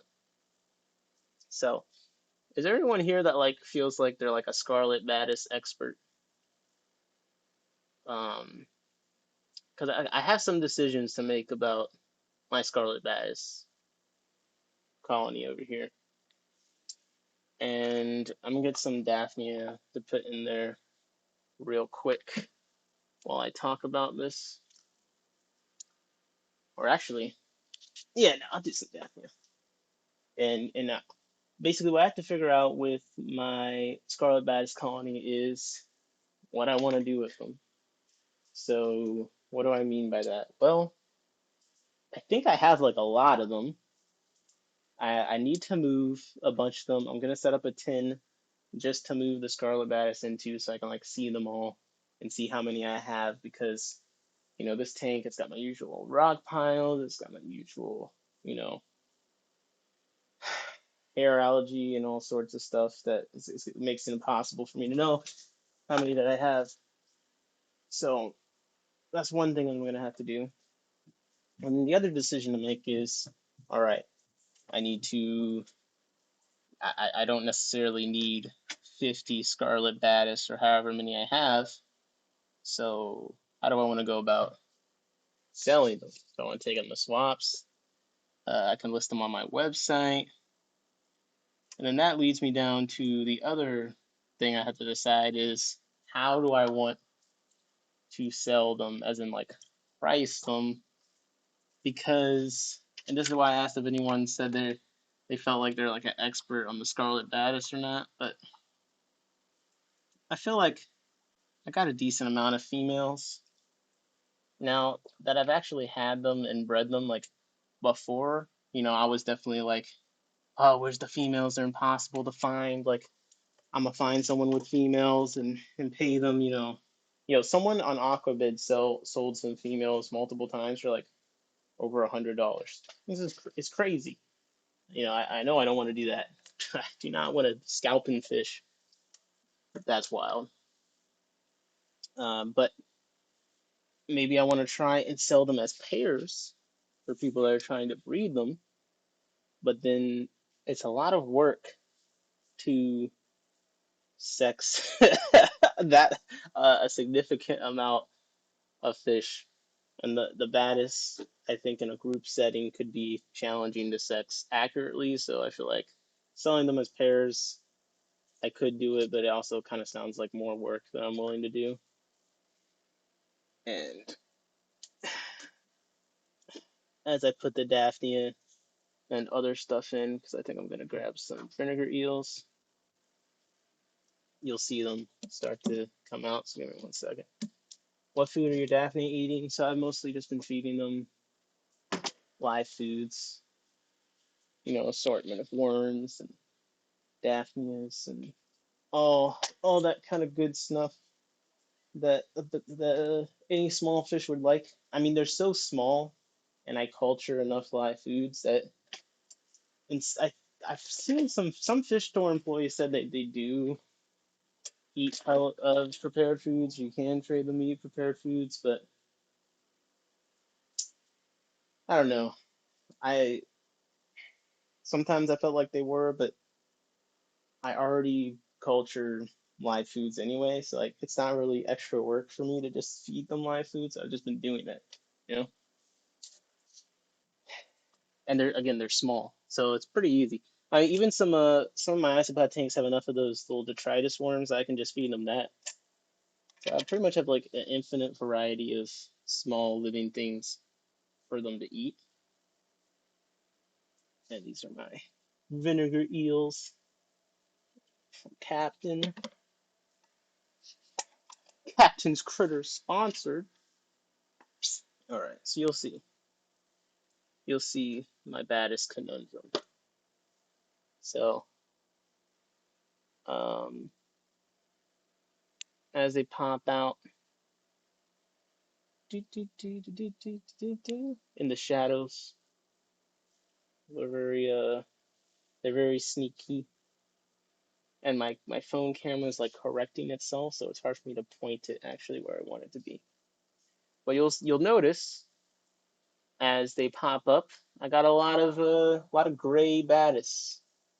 Now, some of them are smaller, so I have noticed the males take a second to get their coloration, but some of them are the size where I've usually seen like a red dot on them or some kind of giveaway that it's a male. Um, Maybe if I took them out into the tin, which is what I'm kind of hoping that I'll just see some sort of like completely guaranteed thing where I'm confident enough to pair them out for people. But I guess that's my main conundrum is do I sell them unsexed and just do it like that? Or do I try and sell them as pairs or sell females so people looking for a female can just, have one? Because I'm sure there's a decent amount of people looking for a female that don't want to, get basically scammed into paying like $1 billion for one, which I think unfortunately is happening at a decent rate, which I'm surprised by because it's an easy fish to breed. It's real easy to breed this fish, man. At least it has been for me. Maybe I'm just lucky, but that's why I got to get the tin so I can put them all in there with less stuff for them to hide in. But the longer I sit here, the more scarlet bass appear, and you'll kind of see what I'm talking about. And then they're continuously spawning in here. So if I had to guess, I have at least 50 is my estimate based on how many I've counted all at once, like seeing them, and then how many I kind of suspect are hiding. But again, as you see, as more and more come out, you'll notice a lot of them are gray. Now the issue is, I think in the group setting, you're gonna have males that are more dominant than others. So that's why I said I just feel like it's gonna be a real headache for me. At least that's how I feel right now to sex them out. But at the same time, I feel like selling females would probably be one of the more useful things I could do with them. Yeah, that was that was a lot of it's a lot of yapping, but you guys get what I'm saying. And it's kind of funny. I moved this tank recently, so all the mosses and algae just like compressed down on themselves. So it's kind of an interesting setup right now. They basically can vanish into the ground at any time that they want. So, well, there's one male, at least one obvious male. Thank you, sir. Thank you for being obvious. Meanwhile, it's just like, see, I can tell that guy's a male, even though, that one's red. That other dude, I can see some red on him. Like, okay, that's a male. I can see that. I see some red. I see the behavior, or like that one in the back. I don't know. That one in the back. He just kind of the way he kind of posed with his fins and I believe the pelvic fins. The pelvic and the ventral are the same, right? Well, anyways, I can kind of tell that they pose with that. Like, okay, that's a male, but I don't know. Maybe I'm overcomplicating it. I could just do attempted pairs and then throw my hands up in the air and say, if I mess it up, I did my best. But I don't know. I don't know. Let's see if we can see them. Ooh, okay. You guys are gonna have to look for me. What's up, Sunny G? So I want to see if we can see the pike fry yet. She's been on the wigglers for a bit, so I'm gonna sit on the chair and I'm like gonna use the phone to spy, and I hope that they're still up there. So that's the male, and then the cave is like in the most annoying location right here. I call them sneaker males for a reason, because it's right behind the mop, but I don't see Fry out. So I guess they're still in there. I'm not gonna shine a light and stuff in there, but it's the male, the dwarf pikes, and then the females. And she was just out of the cave, so that's what I was kind of hoping. But nope. Say hi to the puffers. Oh my gosh. Um, Let me think. What else did I want to show? Oh, so over here, this is where I need to do some adjustments. So one, I got the Kalitawa in here that I need to, collect eggs from. I had three Inferno Tetra Fry that I got by accident. Now I'm only been seeing two, and I think one of them's a male. And then my adults, in the process of me moving them, so I can actually breed them for real because they seem like they'd be easy to breed. I wasn't paying enough attention. The male killed the female. So I'm basically in a situation where I gotta pray that one of these two infernal tetras is a female, and then I'm basically gonna have to breed them together because the male is too big, and he killed the adult females. And it was like a tank full of moss. It was a 20 high, sorry, 20 long, that was up high, and it was a lot of cover. So I don't really know what the fuck's wrong with him. But every tank I put him in, he's a real problem. The Inferno Tetras are terrible, terrible community fish. Probably would be great to put with some mean cichlids though, but to everything else, they're absolute monsters. Absolute monsters. You feel your water strike has a Saswasser tank that as good as you hope. Yes, Saswasser tank is incredible. I love Saswasser tank. I need more.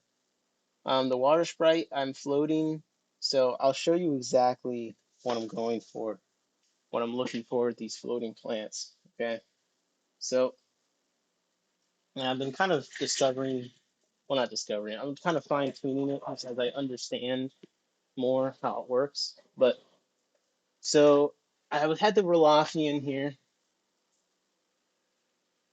People are strangers when you're a stranger. Just got a call from my neighbor at 4 a.m. He knows we're awake at nights. Was having an anxiety attack for the lad. Wow. Well, very nice of you. I'm sure he appreciated the help.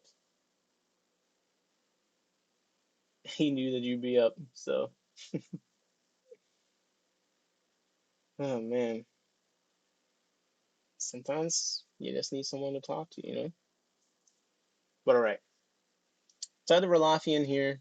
The tank looked a little bit different at the time. And I noticed something interesting about the fry and how they were hiding under the plant leaves. Like I got to really look at them. And basically, you would see like a leaf, like on the money, the Brazilian pennywort, and they basically hug the underneath side. You did withdraw the comment, but I think I just saw it before you did. Like you see how the lily pad kind of has like a little pocket underneath it. The fry would just hug that pocket as close to the surface as possible, to the point where I could see them, and then I could just scoop them out with a cup, right? They're just trying to understand like what floating plants provide the most cover, and the water lettuce and stuff is good. It just takes up too much light and stuff, but also I don't think it really does the job as well as the pennywort does. Because if we look over here, you see how it basically makes like these little pockets, and the fry will basically just hug them and move around them, from top to bottom. So like something like this, you know, they're really good at maneuvering around it in a way that I feel like they can do more. Um, do you plant your pig my rots from roots every time I plant it? Yeah, I plant and I float it. Um, so like this is planted. It kind of like does like carpet. It carpets a bit if you got light spread, it'll carpet. I feel like pretty reliably, but it's been really great recently as a floating plant for me. Doesn't block too much light and things like it. Oh, these are the other half beaks, the platinum rustling half beaks. So I've been swapping around the stocking a bit.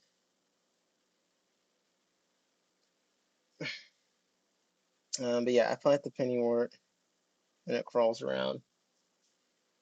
So, because like the red root floaters, they can provide a lot of cover. But with them, I think the roots actually kind of get too dense. Like, I don't know, maybe I'm crazy. Like, so believe it or not, this is all red root floater roots because the red root floaters just go ridiculous for me. So if I go in here, you see, like, let me get a good clump. So, like, I think this is too thick for some fry to, like, effectively move around it. And that's why I like this washer tang, because, like, sometimes I feel like the mosses can get too thick.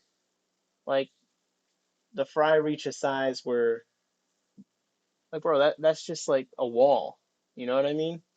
And then the leaves are growing up out the water.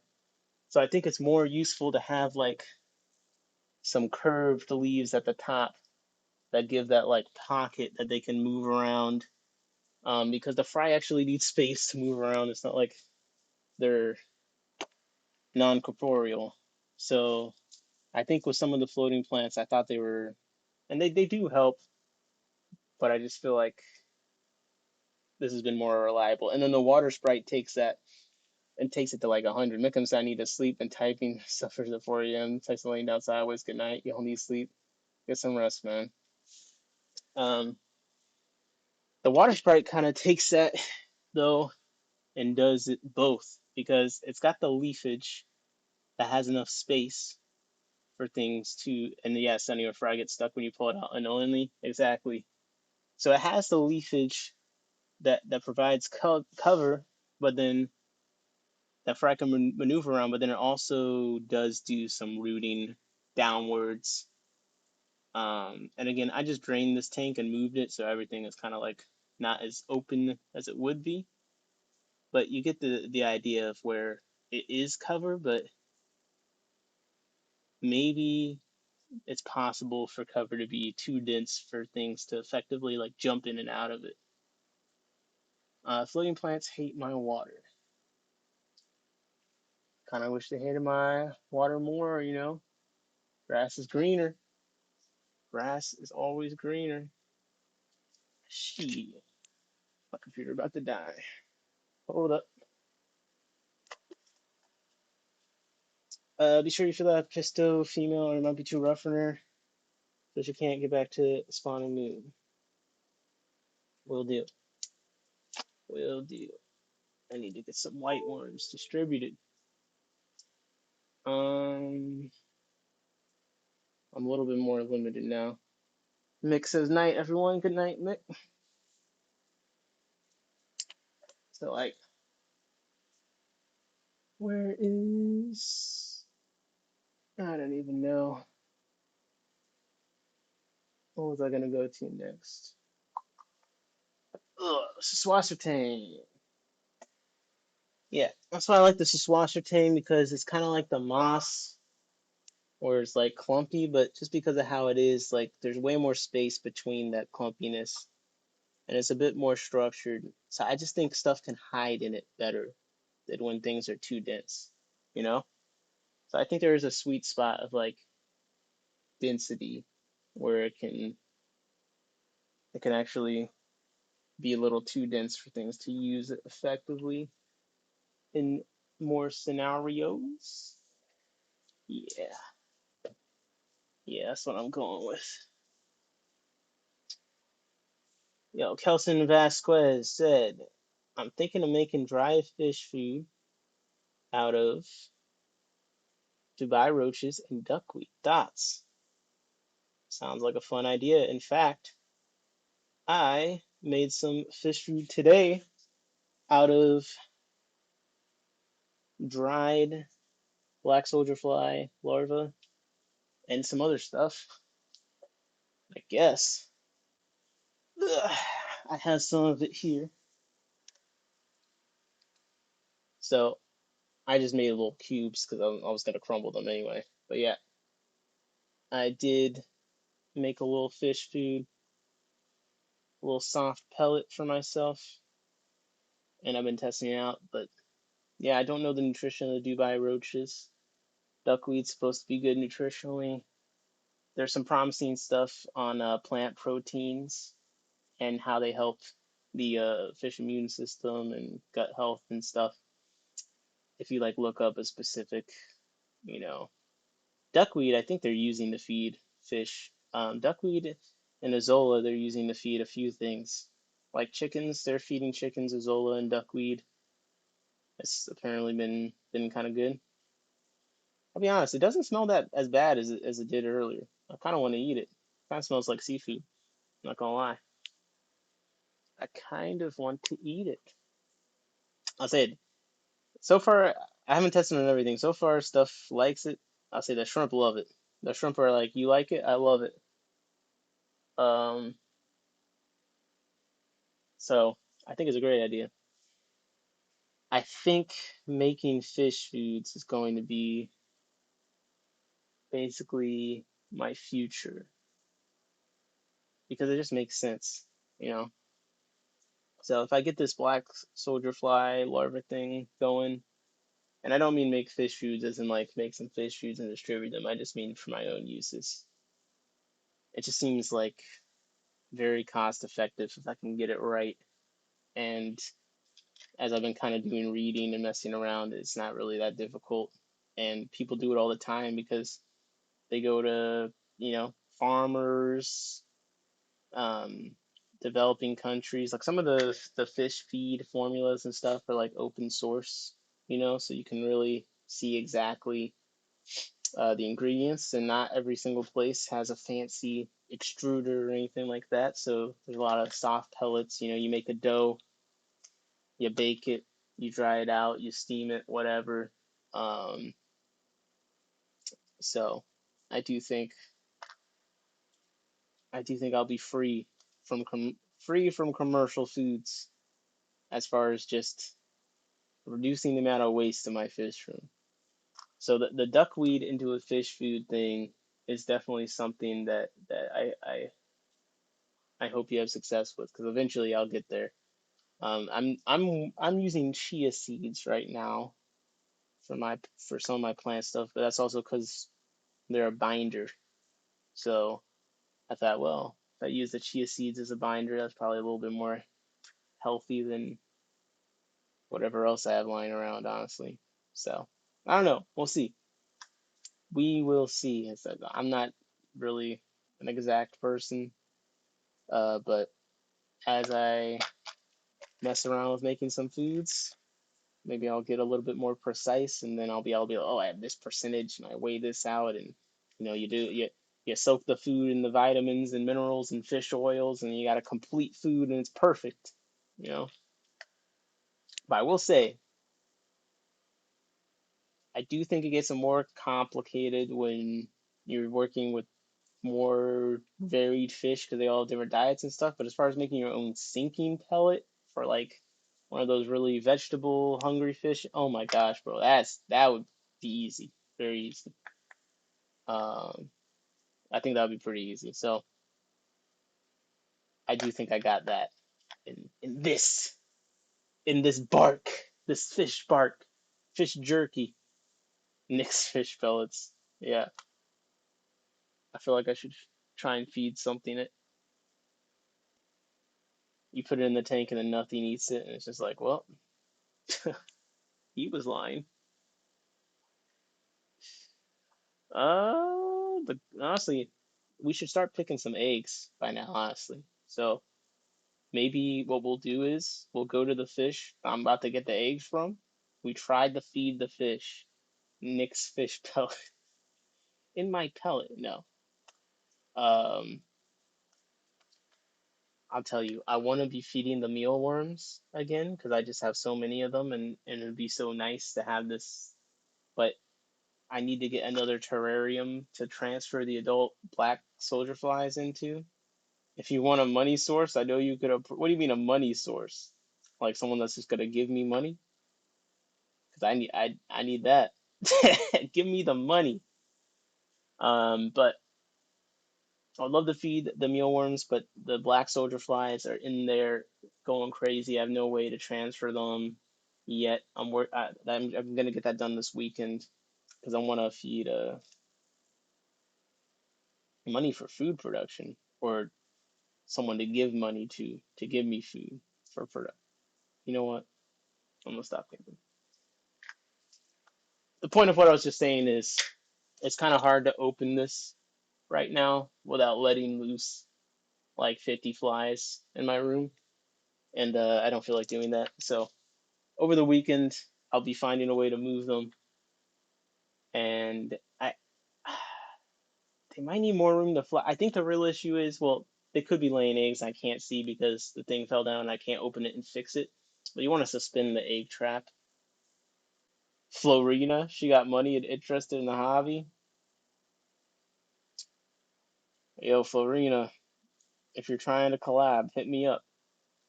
That would be hilarious. That would be hilarious.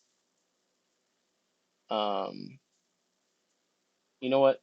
When I hit 10,000 subscribers 20 years from now, maybe I'll hit up Florina and see if she wants to come on stream for an interview.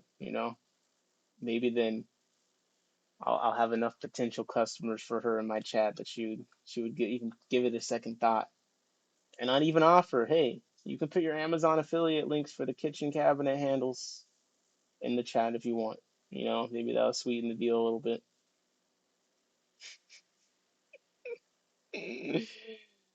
Oh my God. All right. Uh, pick a few eggs. It's not that late, but I don't know. I'm feeling a little conflicted this stream. Like I don't know. I feel off. Like you feel like you said something. I feel like I said something wrong at some point in the stream. Like to the point of where like for the first time ever, I was like, should I like private this this VOD? I don't know why I feel that way. I just like, man, should I just private this VOD? Did I talk too much? Hit her up once she retires. Good plan. Oh, why would she retire? There's a market for everything, man.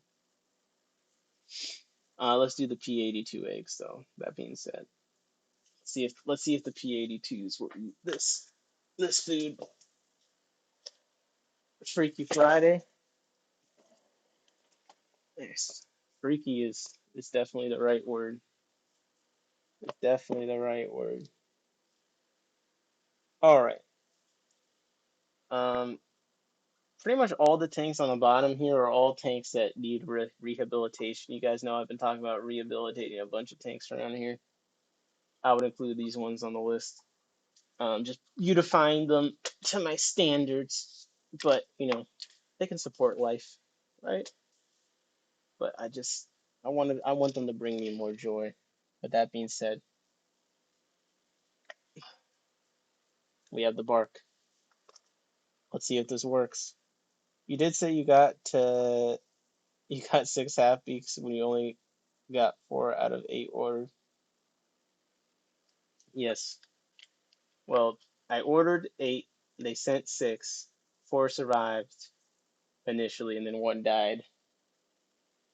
It wasn't exactly 24 hours, but I think it was 48. All right, the bark's going in. I'm crumbling it a little bit, and we have eating. It's eating. You can see it.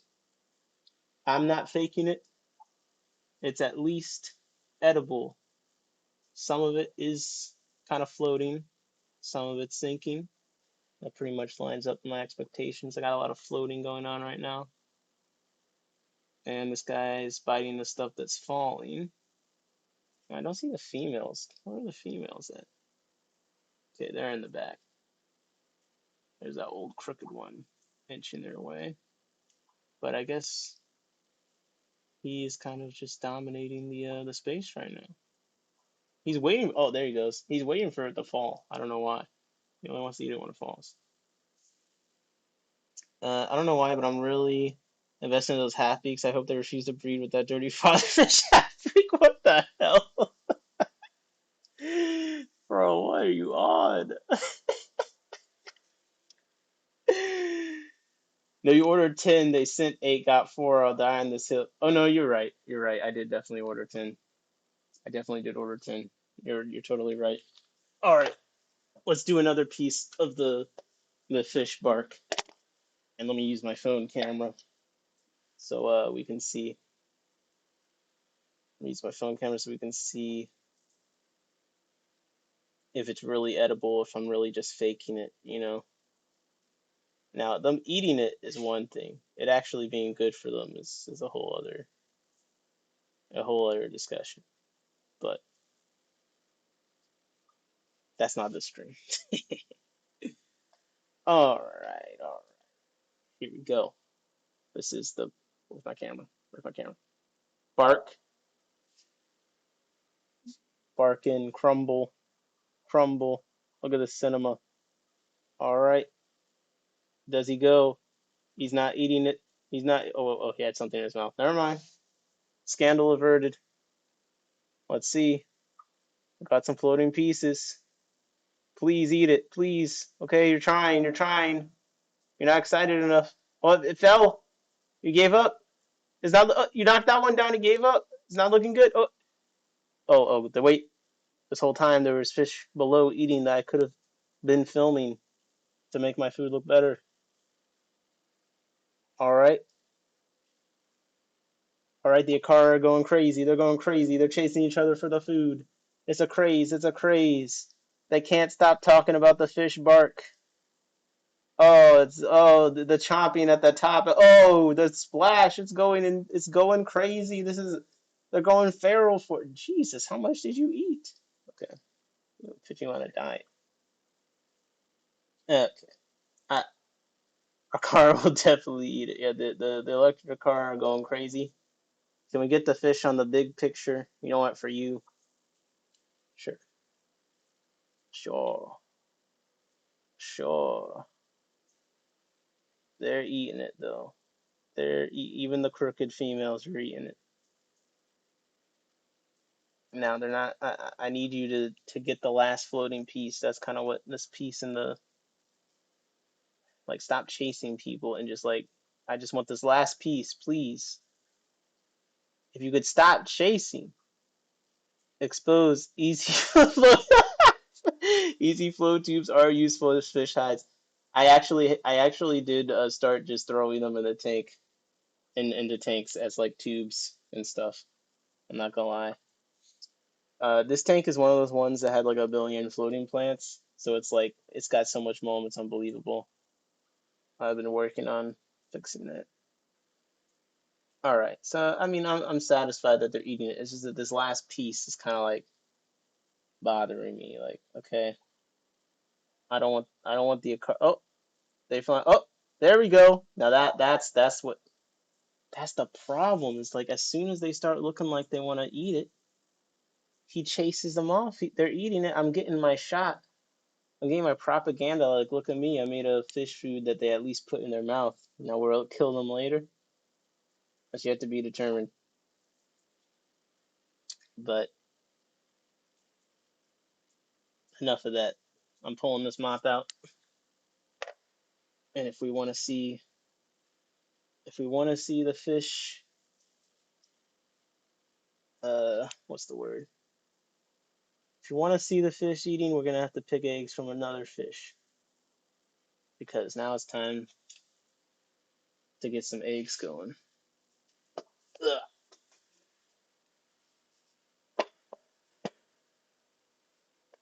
Can we get the fish on the big screen? So the thing with the mops and why we're probably actually going to go get another mop before I start. So it's really hard to see the eggs when the mop's still wet. Now you could just squeeze the water out, but I don't know. For some reason, I just don't like how it feels. So I tend to just hang the mops and let them drip for a while. Sunny G said, "Cool pants, thank you, thank you very much." They're ribbed.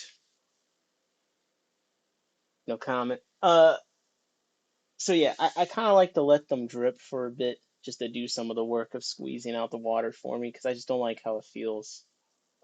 Just one of the many disabilities that I've placed upon myself, uh, like washing my hands every 5 seconds.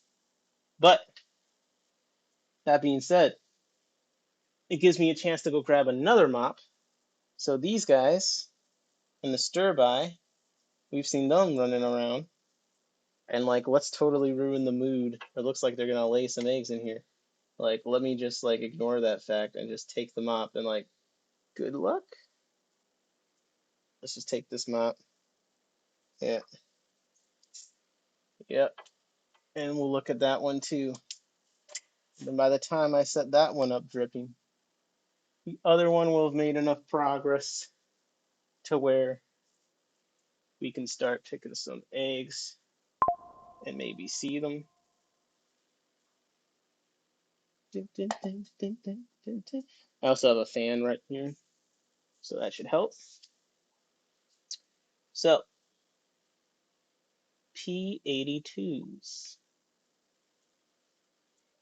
Get the mop, and we gotta squeeze some water out here still. I'll just do it because I'm on stream. I don't have time to wait.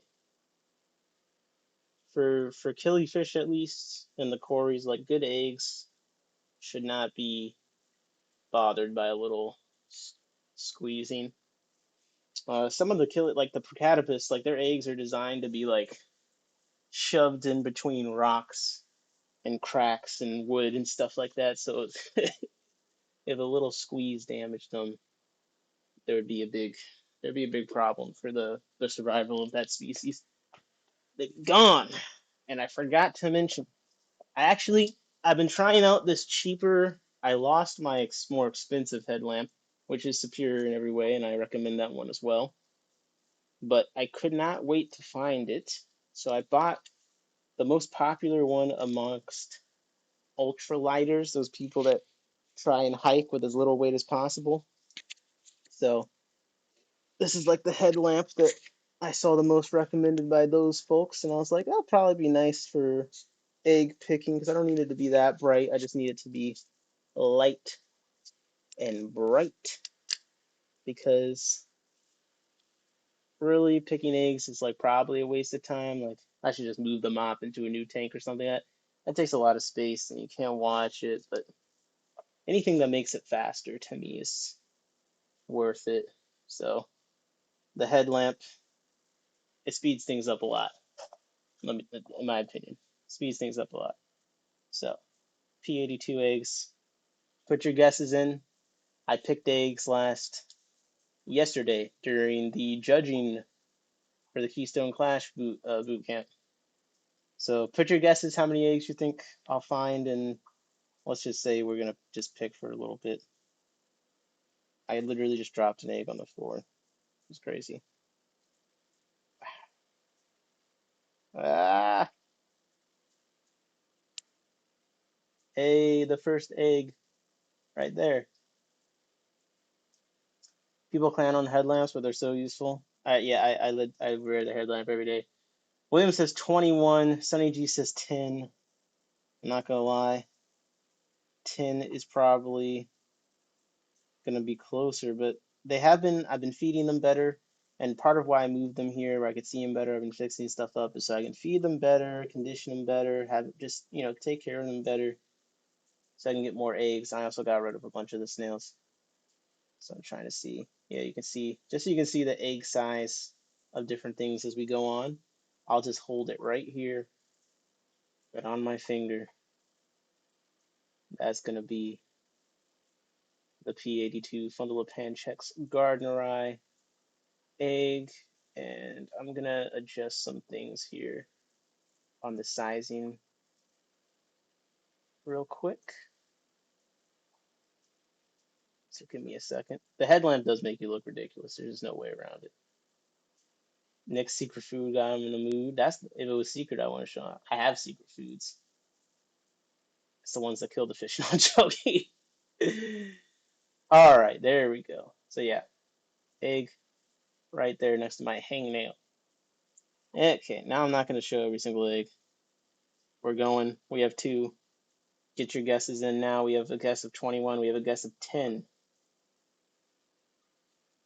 There's one male in there and 4 or 5 females. I didn't do that on purpose. Just I was ignoring these for too long, I had like a bunch. I sold some pairs, and then I ended up with like waiting for some fry to grow up, and I got a pair, and I suddenly I look and I'm like, wow, I only have one male left. One, two, three, four. Like, making sure I lose count. We're at five. We're at six already. We're actually at seven. So the guess of 10 is looking safe, at least to not be under. Mm. I've been trying. Some killifish are really consistent on where they lay the egg in the mop. For a while, these guys were consistently only laying it like the top. They're going a little bit further down the mop than it's still mostly in like this top section. I've been tying the cork in the middle more in these later mops I've been making because I think they like some fish like that like tighter wound area. So just so you can see how they're kind of grouped in here. You see those two right there? Yep. So that is with those two, that makes 11. So we're now past 10. King Nino says, "What's up, Nick? My guess is 15." Yo, Nino, you got the garden eyes, right? How those been doing? 11, 12, 13. Oh, look, that one was just sitting there, right there. What's up, SVC? 14. Oh man. Well, we got past the 10. Let me just check. Yeah, they mostly just been at the top of the mop for me, really.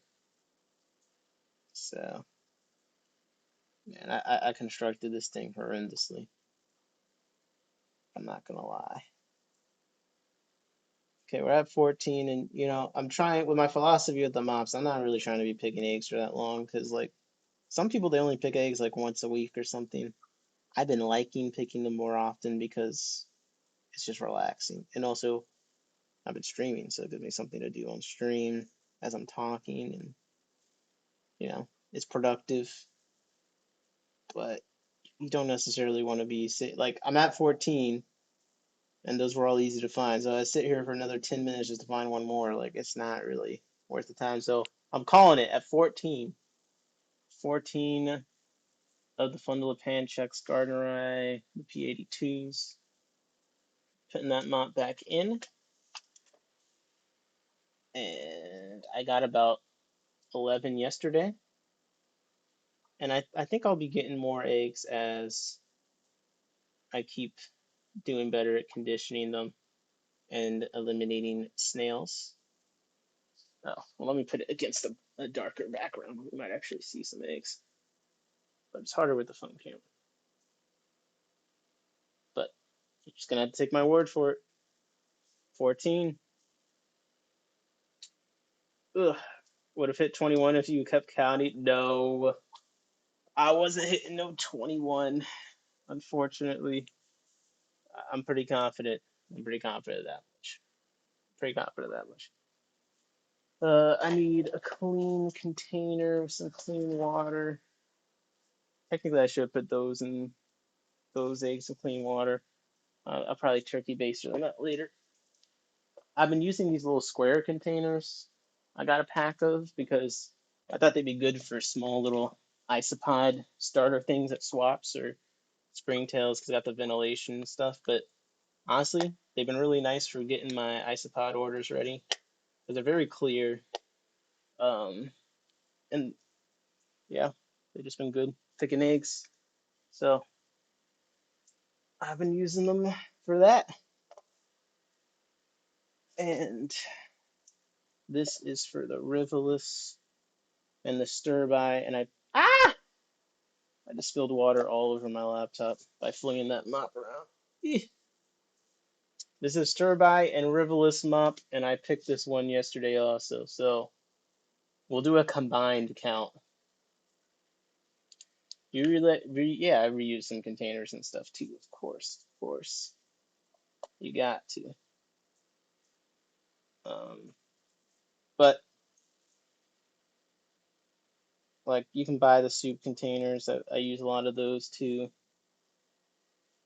The square form factor, though, of these has been really nice.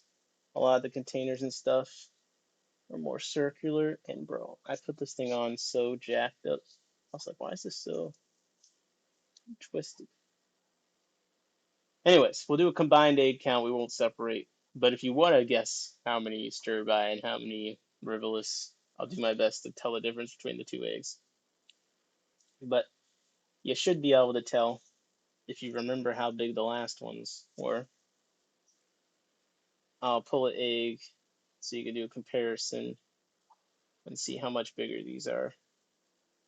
But I do think these are a good bit bigger. Eh. So there you go. That's one. It really did not look that much. It doesn't look that much bigger on camera, but in person, to me, it looks noticeably different and a lot stickier. It's not coming off my finger as much. Can you see them with less just well, yes.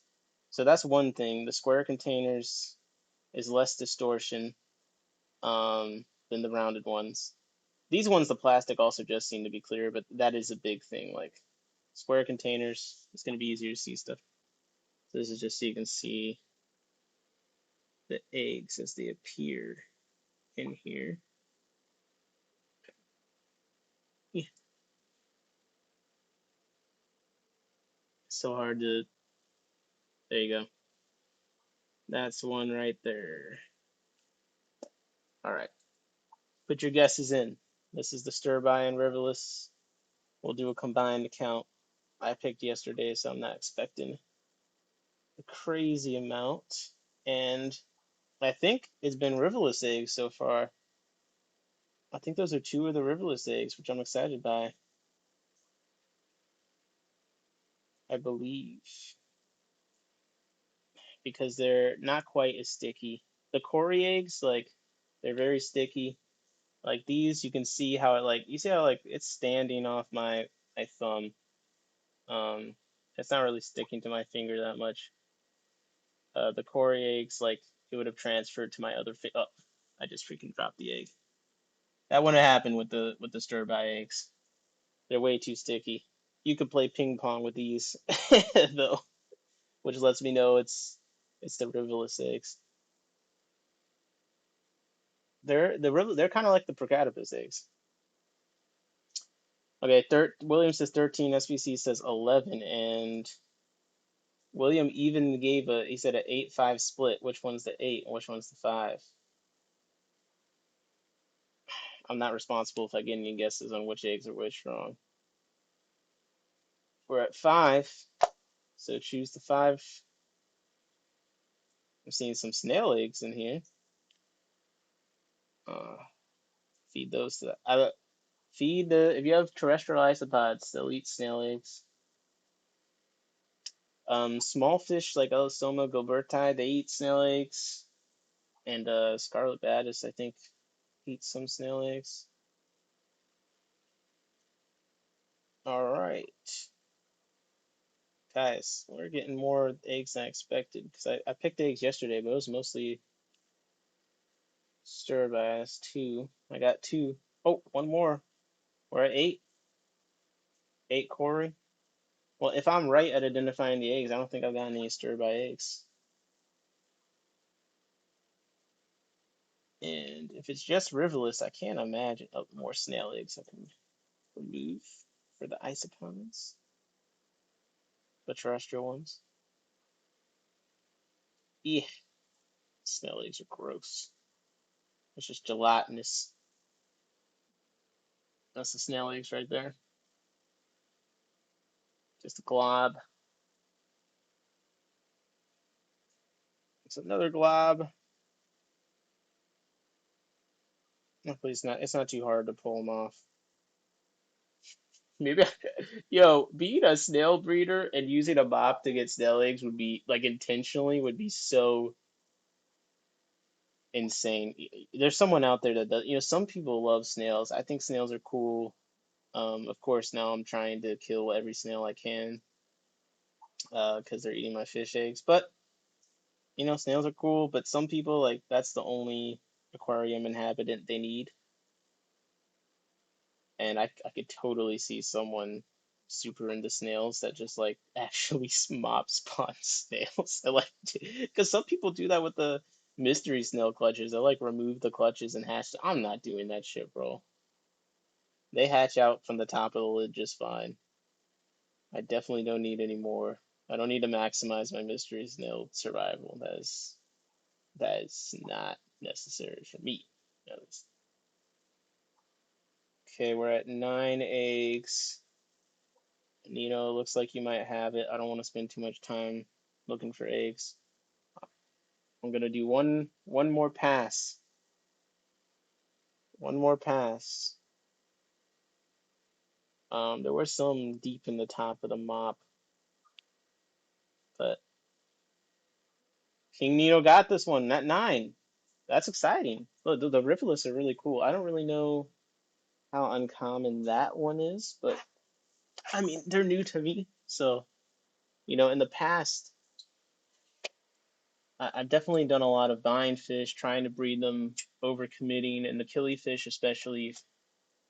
I've talked to you about my failures with them, and if you don't collect eggs and breed them, you may miss out on the chance pretty quick because you just never know when something goes wrong with fish, and it's not like they're the longest living ones anyway.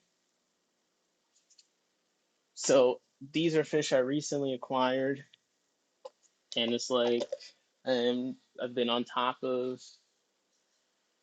counting the eggs and collecting them, and they're new, but I think have fried them, so it's just like I've really improved in the sense where I've set up things so it's easier for me to actually breed stuff. So I'm really hoping over the next few months, instead of me like having one or two fry of something every now and then, like I'll more consistently be having a bunch of stuff, you know? So we'll see. I'm just gonna mark these and then I'll distribute them to their larger trays later. I'm making more of the fry lifeboats. Do you prefer fish with more personality or colors? He said the snail eggs are like snot. I mean, I think you gotta have both, man. I mean, for colors, I don't need the brightest colors. I just like pretty stuff. I even kind of like more muted stuff in some ways. Ooh, ooh. Let me see if I can really. I'm trying to show you. I just think this killifish looks so weird. It's like impossible in this tank to show them. That's why I gotta move them. All right. Okay. Next eggs. I need to get a mop. Let's do. Okay, we can do the Procatopus eggs, and then I just last night snails force you just to become complacent with them. Yeah, but I'm making progress. I'm making progress. The Congo puffers. You guys stick around. Maybe we'll feed the Congo puffers some snails. Because we can do the bark, and then the snails will collect, and then after they collect, and they're sitting ducks, and they don't know what's coming. We'll destroy them all, their entire families. I really hate killing things. I don't even like killing snails. That's why I need to find something to eat them. 'Cause I don't really like crushing them and stuff like that. So that's why it's nice having the Congo puffers because I can just throw them in there and not think about it really. Because I'm just not good at killing stuff. But when you're feeding it to something, there's a little bit of a mental disconnect that kind of lets you throw your hands up in the air and be like, circle of life and all that good stuff. Like, what am I gonna do? Fish gotta eat. Fish gotta eat something.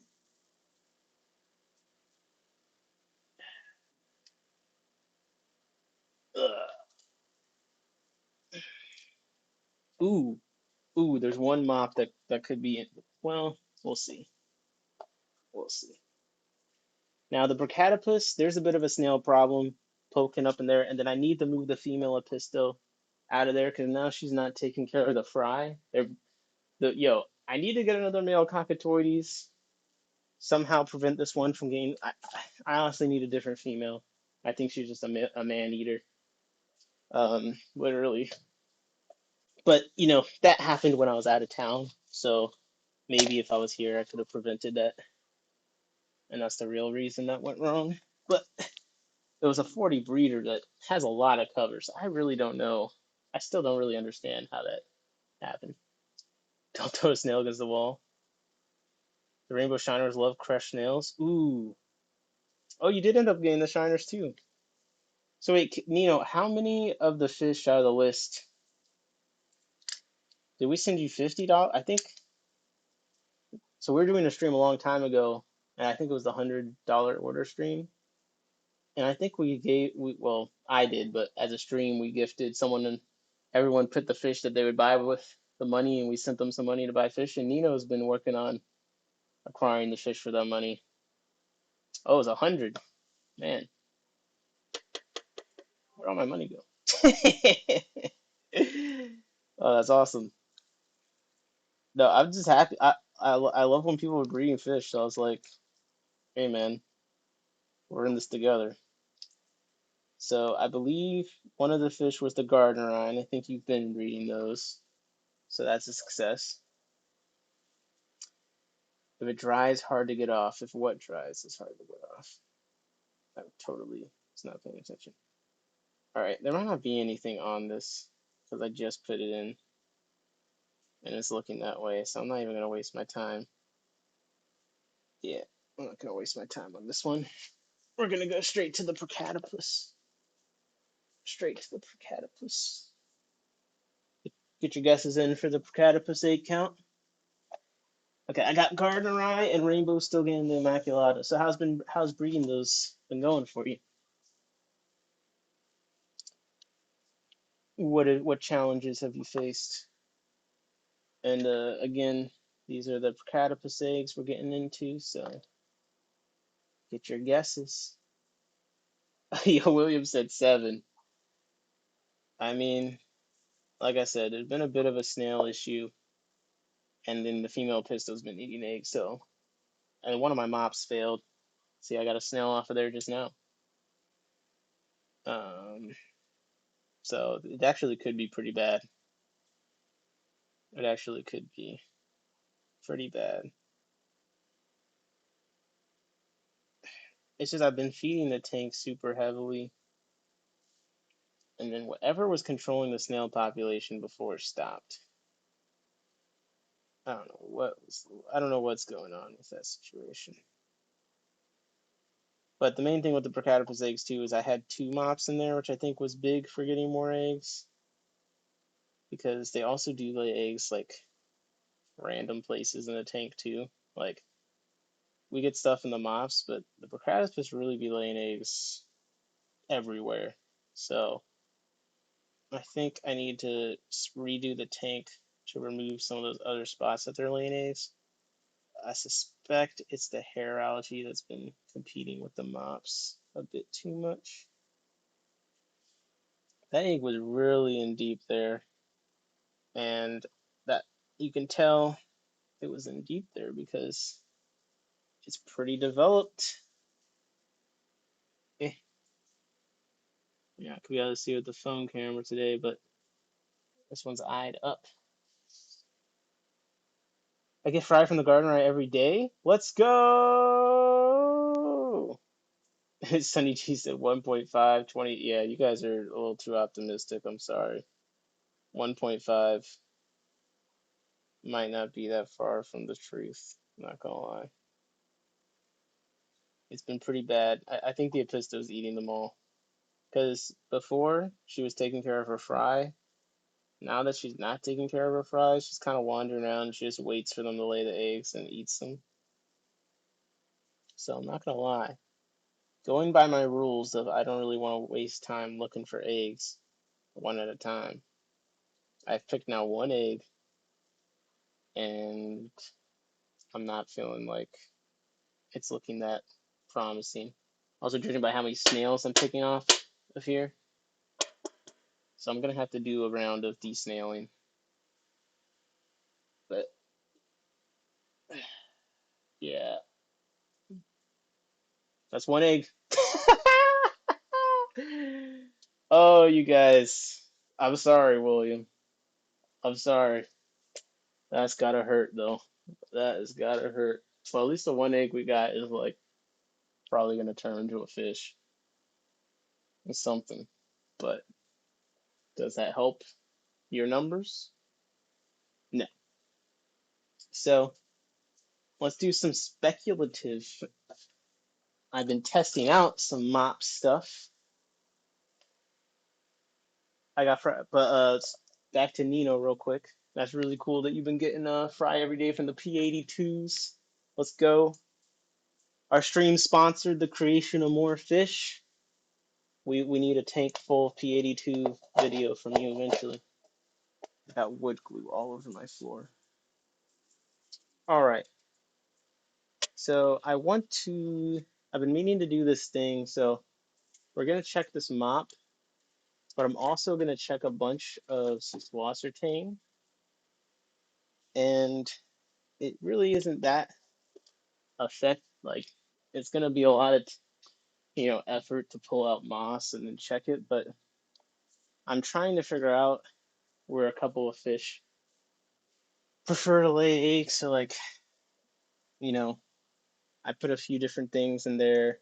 I check them for eggs, and then after I kind of figure out like location, texture, then you can kind of try and optimize it for collection. But I'm just trying to kind of see and understand what some of these fish got going on. So we'll see if we even find any eggs. Now, if I find an egg, I'll tell you what I think it is. And if I don't find an egg, I will start crying on stream. I will start blaming all my problems on the first person to say something in chat, and I will delete my channel. Deal? All right, deal. So I'm actually pulling a bunch of Swassertang and this mop because I want to see what's going on. What's using the mop is something laying eggs in the Swassertang because I found some eggs in the Swassertang the other day and I was kind of surprised. Uh, so I decided I needed to check more of the Swassertang because it's really hard to tell sometimes how sticky certain eggs are, and that's really one of the main issues with this fish is like, are your eggs sticky or are they not? Sometimes they seem kind of sticky, other times they don't seem. Okay, I don't lay eggs. You got me wanting the one-sided live bearer? Oh, bro, please get the one-sided live bearer so I can buy the fry from you. That's a cool fish. What a big cell log tall as you have? I see another human. He's not a human. He's a monster. All right, we're gonna check the moss first. Get your egg guesses in, but I'm expecting disappointment. But it needed to be done for science. It needed to be done. So I'm just gonna check. This is the Christmas moss. So I'm seeing, is there any in the Christmas moss? Do they like that? Not seeing any in the Christmas moss. One more patch of Christmas moss. and I'm just not seeing any. So do I find? Because I'm curious if I found it in the dishwasher tank because it was near the mop the other day, or did I find it in and the eggs are falling, or did I find it in the dishwasher tank because they're actually trying to lay it in the dishwasher tank? It's kind of my question here. And if I don't find any in the dishwasher tank after I moved it away from the mop, then I'll have my answer that okay, likely the eggs were falling into it from the mop, and then I'll know what I need to do next. I don't know, but it's look that's what it's looking like. So I'm not seeing any eggs in here.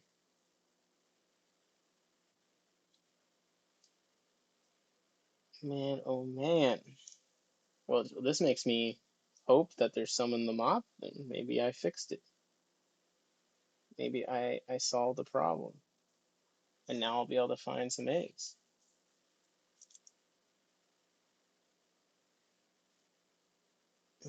Man, and there's no eggs left over in the container. So, okay, let's see if there's anything in the mop. Or if I'm just shit out of luck, I need to try something else. I thought the mop was working. All right.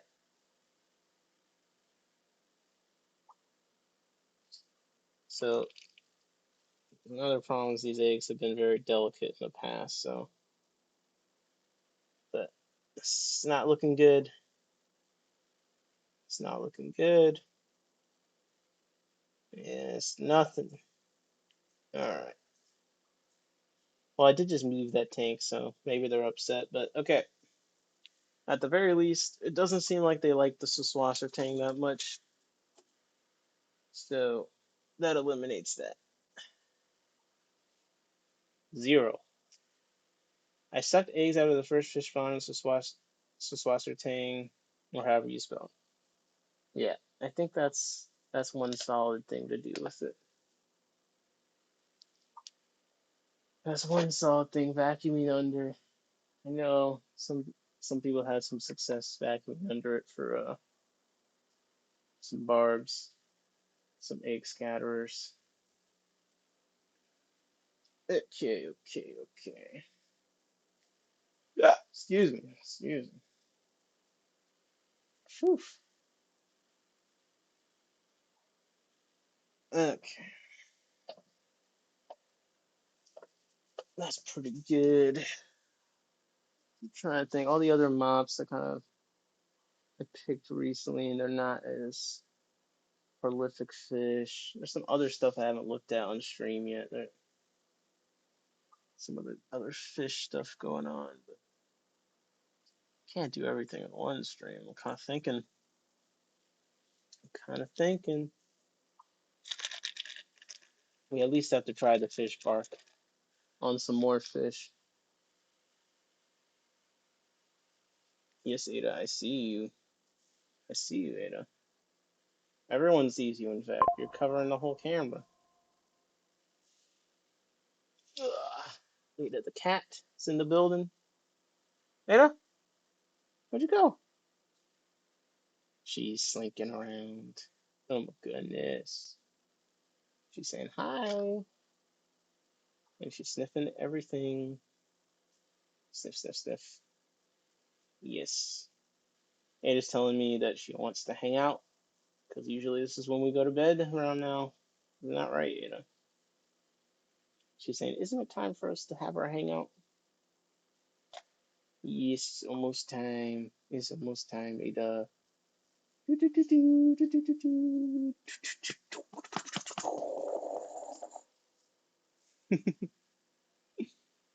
do you want to try the fish park? Fish park? No? What do you think?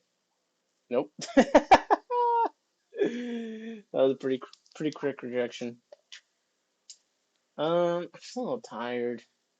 I feel tired, so I think probably this is a good place to call it. Keep shining the light in. I need to clean up the room. Uh, man,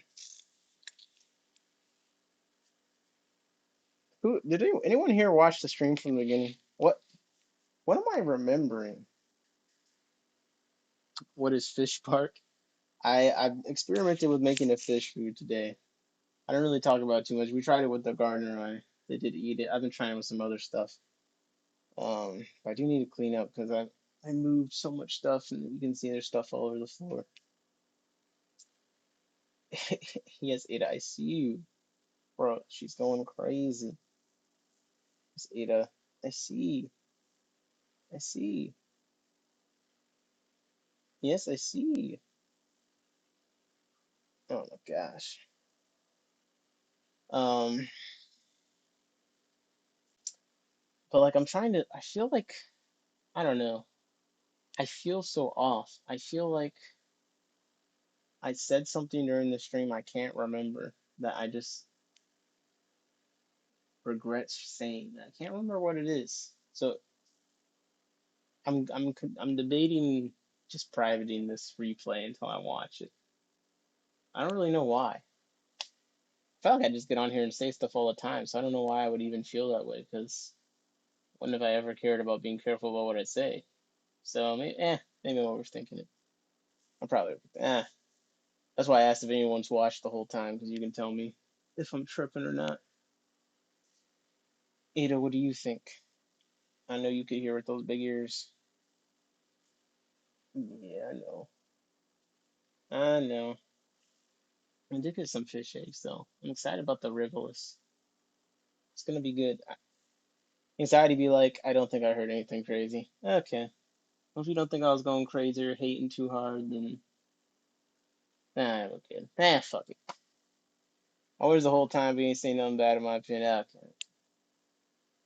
Well, I rely on you guys to tell me these kind of things. You know, I'm definitely not. I'll never be the person where I'm like, I'm kind of, bro. It's up to you. Whatever you guys tell me, I believe it. Whatever. That's the only opinion that really matters anyway. Otherwise, I'm talking to myself. All right. Isn't that all right, Ada? Ah! She just bit me. I got you in 4K, Ada. You can't bite people just because they're not petting you. It's not right.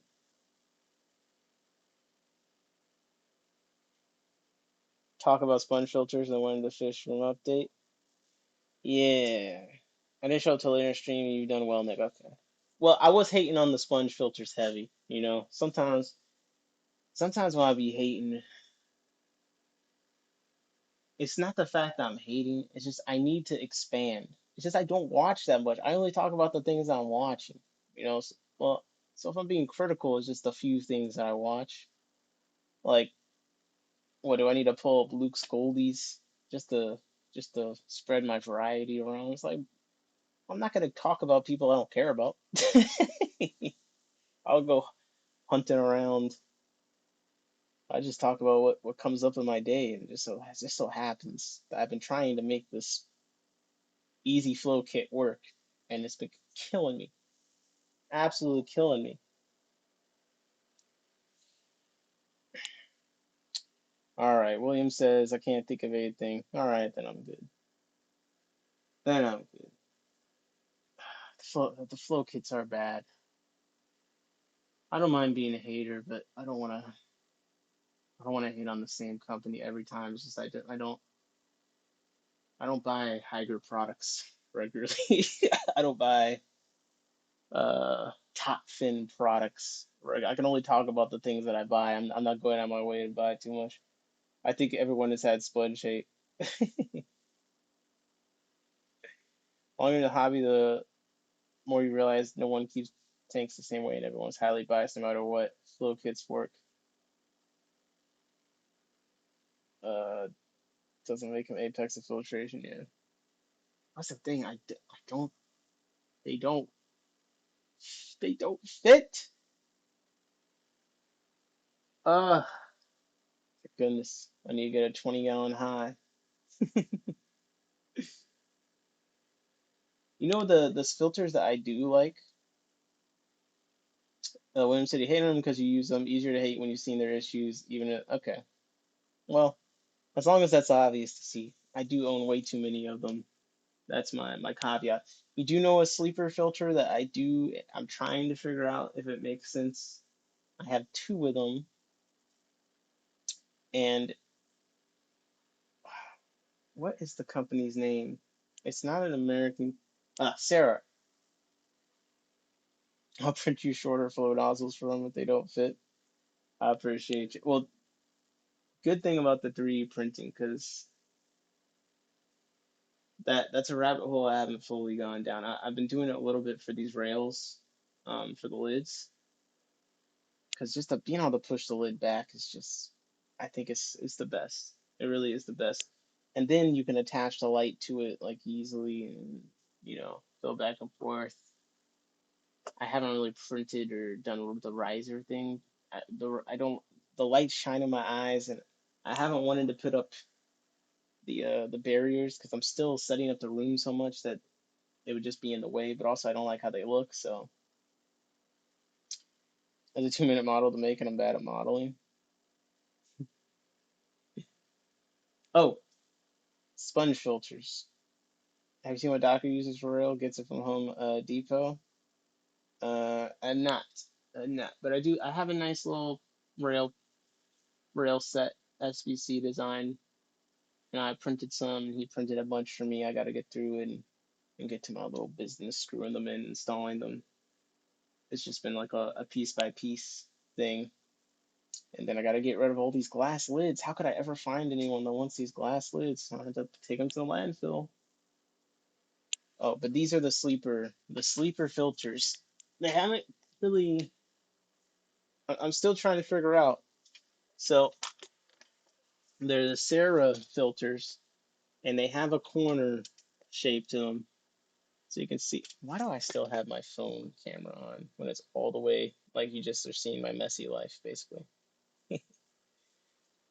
But this tank has one, so it's a corner filter, and you can actually put it a couple different ways. So you can like have it on the bottom, and it's really long. This one I think was like a 40 breeder size or something. I don't know. And then it has the tube. So one thing I like about it is, one, I like the form factor because you can put it in the corner or you can put it below. And then two, the suction cups have been good, and it's really easy to figure out the height. So I can slide it up and down, to be just that or to be just below. Can I post a link in here? Throw it in the Discord. I'll pull it up if it's not working. Um, right. Anyways, and you can't really. It's not the most dense sponge ever, but I like how long it is. It's easy to adjust. I forget how much it costs, but to me, it's really easy to hide because of the form factor. So you could hide it easier by putting it along the bottom straight, or you can put it in the corner. And then the tube is nice because you can kind of like have it along the. I'm so bad at orienting. Like I'm getting like disoriented with the camera. But you can just have it along the top, or if I oriented the other way, then it'd just be coming up in the corner. And to me, that does what I wanted the flow kit to do. So I can, if I wanted, I could move it to the top, so it's just at the top and do the flow thing. I'm orienting it not the best way, but to me, that is a much better product as far as it being what I imagined it to be. But I haven't been running them long enough. Maybe 6 to 8 months.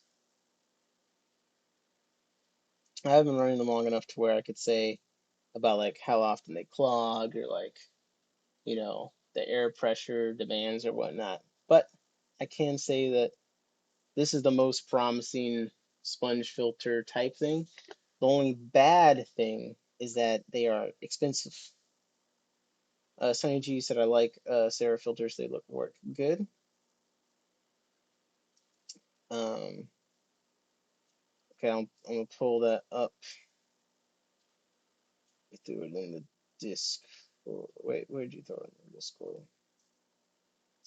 And I also want to look up the Sarah filter. So we're gonna use some technology. I know it's scary.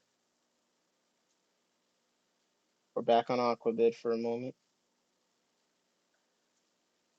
Hey, my computer charged really fast. Either that or I've been talking for a long time. So I remember I said my computer was dying, and now it's fully charged. So I apologize. And I just accidentally closed my window. Okay, Sarah filter. I'm trying to see how much this thing cost. Yeah, it was okay.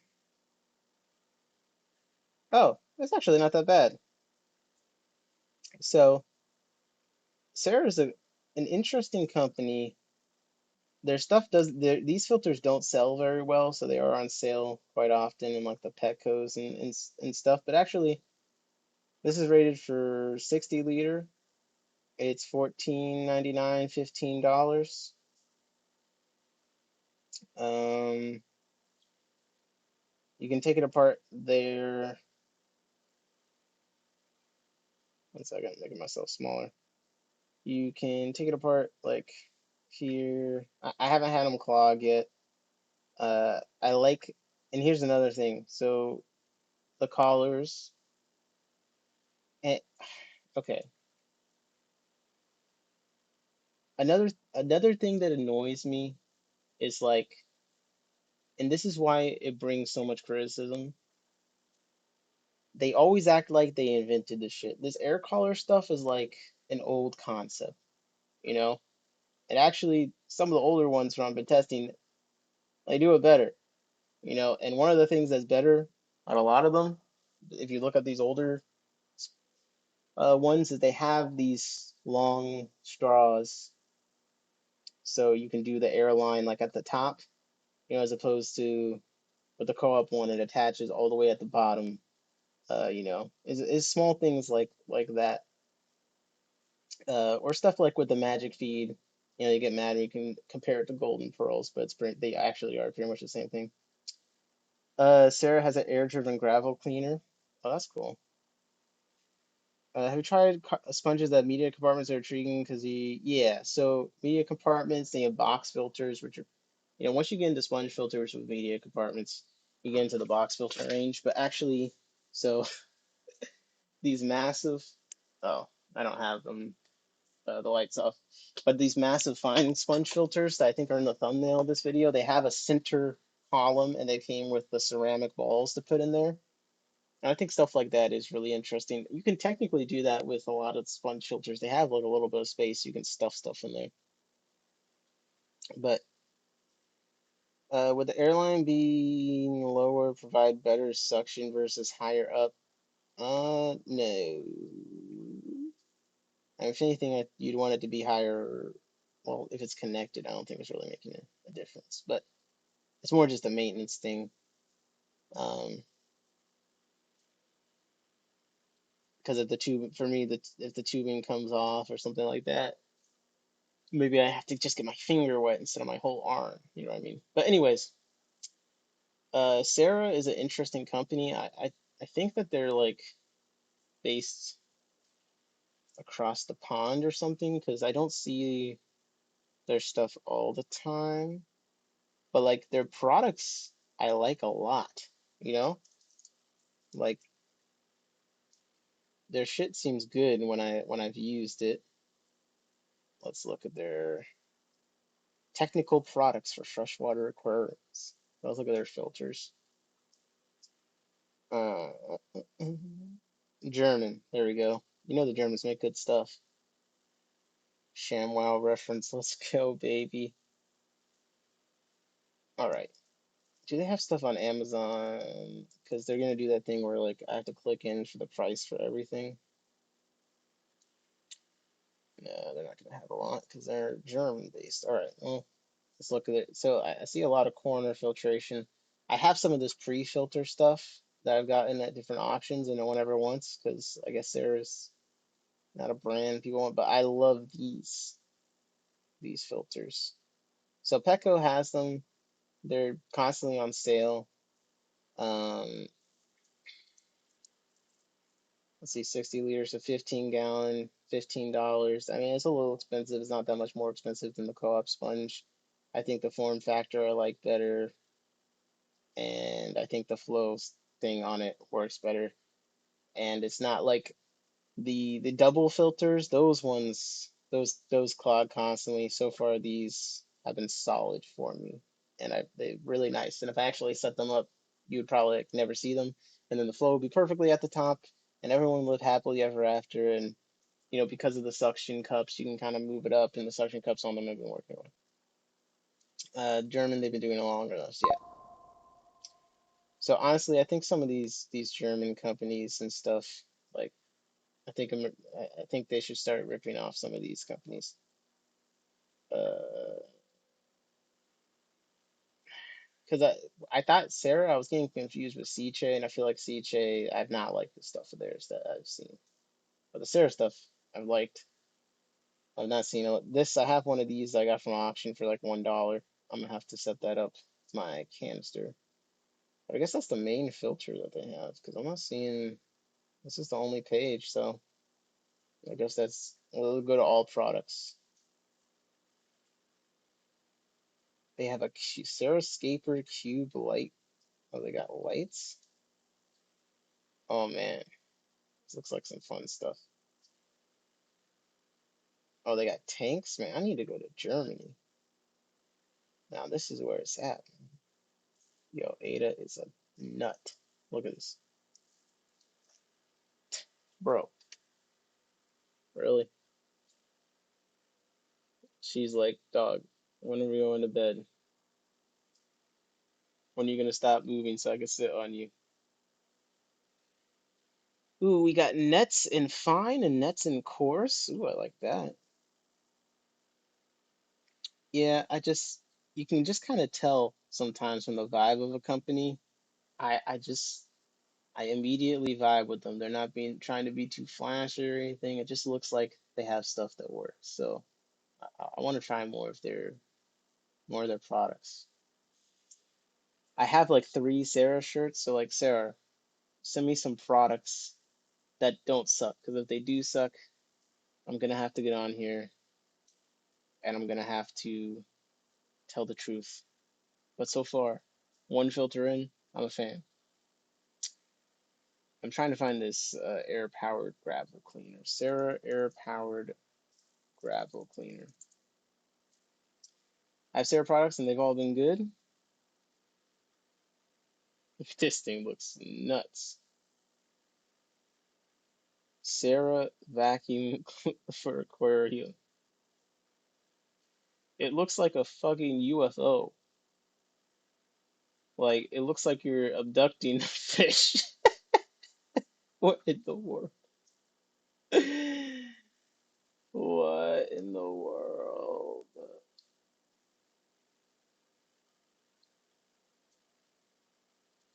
I that should be more of a thing. Like you should be able to just hook an air tube up to any old siphon or something, turn it into a powered siphon. It's kind of a cool concept. Time to 3D print some stuff, man. That's what it's time to do. I want an air powered canister filter. Is that kind of like a box filter, I guess you'd have to like air power pump the water out down into the thing and then air power suck it back up. I mean, like, why not? That should be totally possible. It's weird looking. It looks like it needs to go to the toilet. Like, it literally looks like yeah, it looks like a plunger. And you're supposed to move this around. Like, this doesn't look like you could hold it and move it around easily. Like, this looks like it floats or something, or uses anti-gravity technology, perhaps. They have pumps. I don't really care about heaters, but while we're here, I know people that really like their fry food. I've heard that a few times where people say their fry food is good. Any company like this where their products look hideous, it makes me think that they might actually be good because like people are definitely aren't buying them because of the marketing, you know. 'Cause this all looks like your grandpa's fish food or something. Oh, look, they got a 100% freeze-dried Artemia and stuff. Um, freeze-dried tube effects, Pleco chips. Uh, Gold flake. Oh, did I tell you guys? Have you seen that Haiger has started putting their products in stores? Have any of you seen that in your LFS? Yeah, LFSs anywhere? Let me find my photo real quick. I had a store near me, Fish and Friends. They stocked up some Haiger products. I thought it was really interesting to see because they also are a RTP. They're a retail partner with the Coop as well. And, this whole time, again, I'm newer to the hobby, but I'm going, it's mostly like not, very standout branded stuff. So when, you got the co-op products in green, it really stands out. Well, Haiger's like doing a very similar thing. So check this out. So my LFS, well, not my LFS, but LFS within 2 hours of me, they're actually way too far from me. They posted this that they got in a bunch of Haiger stuff. Excuse me. Now, let me enhance even further. So, and I'm only bringing this up because people send it to me. I think that this is a similar kind of you got to look at the timing of this stuff. So, there's an aquarium kit here, and somehow Skeptical's new channel rebrand. He's got a sponsor for a Haiger kit and also Petco beta fish. So you see they're starting to do these partnerships with YouTubers, and at the same time, we see them putting them in retail stores. So at first, I was kind of like, oh, maybe it's not like that big of a thing. Like, Haiger's been kind of a faceless company. Like maybe they're just putting them in retail. But no, I think they're probably actually starting a real push to try and get some brand identity out there. You can see the boxes are very, distinct. Not only do they have green, they have orange. Not really a big fan of orange, so to me these do look pretty hideous.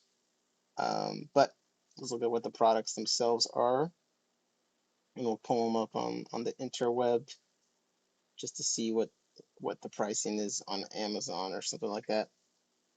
So we got the Haiger arc-shaped aquarium kit, and this is what's so funny. They went through the effort to brand these boxes and stuff, but they did not go through the effort to give them fucking names that don't sound like they just came off, you know, a faceless, soulless reproduction line. Like the Haiger Arc Sheeped Aquarium Kit HG977. Like you still got to use these letter number combinations in order to get the right product because they just have so many random products.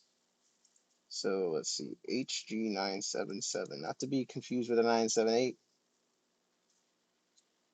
So when I type this in to Google, yeah, Captain is a Haiger shill somehow. I have no idea like how that happens to a person. I can see now they're trying to push that way. So this kit seems to be the one. It's 5 gallons, $111. Now here's the thing. I've been laughing at aquarium prices, but I forget that's only when the sales are constantly on. You start to think they're all the time. Around me, the stores, there's no tank sales anymore. Probably now that I've thought about it, they probably put it on sale, during the summer it's slow, and then winter time, people buying fish again, yeah, make the tanks expensive. So Empty tanks are pretty, small ones gonna be like 50 bucks some places. So I guess, includes the light, includes the pump. Does it include a heater? I don't actually really care about heaters that much for the kind of fish I keep, but it's got a rainwater outlet and a duck mouth outlet and a water pump. Oh yeah, I don't like this at all. Look at all this. This is a lot of parts. At least with the fluval ones, like I feel like those feel more like a complete thing. I don't know, I'm getting nervous with all these. Comes with, okay, we got a water box, the filter box. Uh, the design is interesting.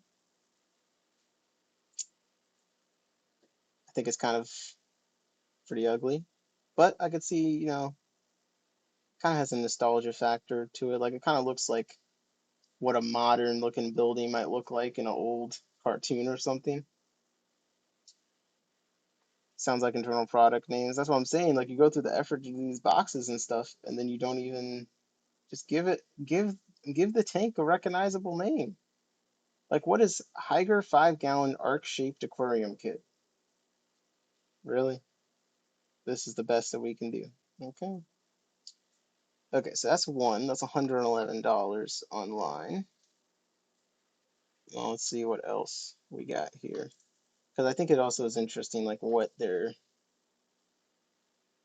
I guess, the store probably ordered the products. I don't know if it's like Fluval spec looks better and 80% of the blocked off area is filtered. That one looks more empty. Yeah, exactly.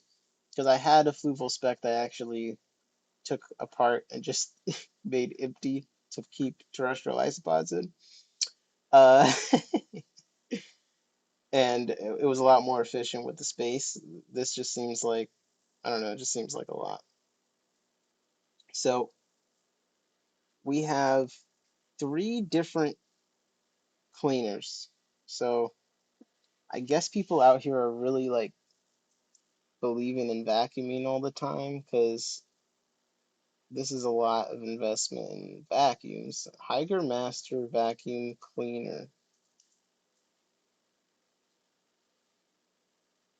And, of course, since they don't have normal names, whatever we pull out is probably not going to be the same one because I don't see the numbers.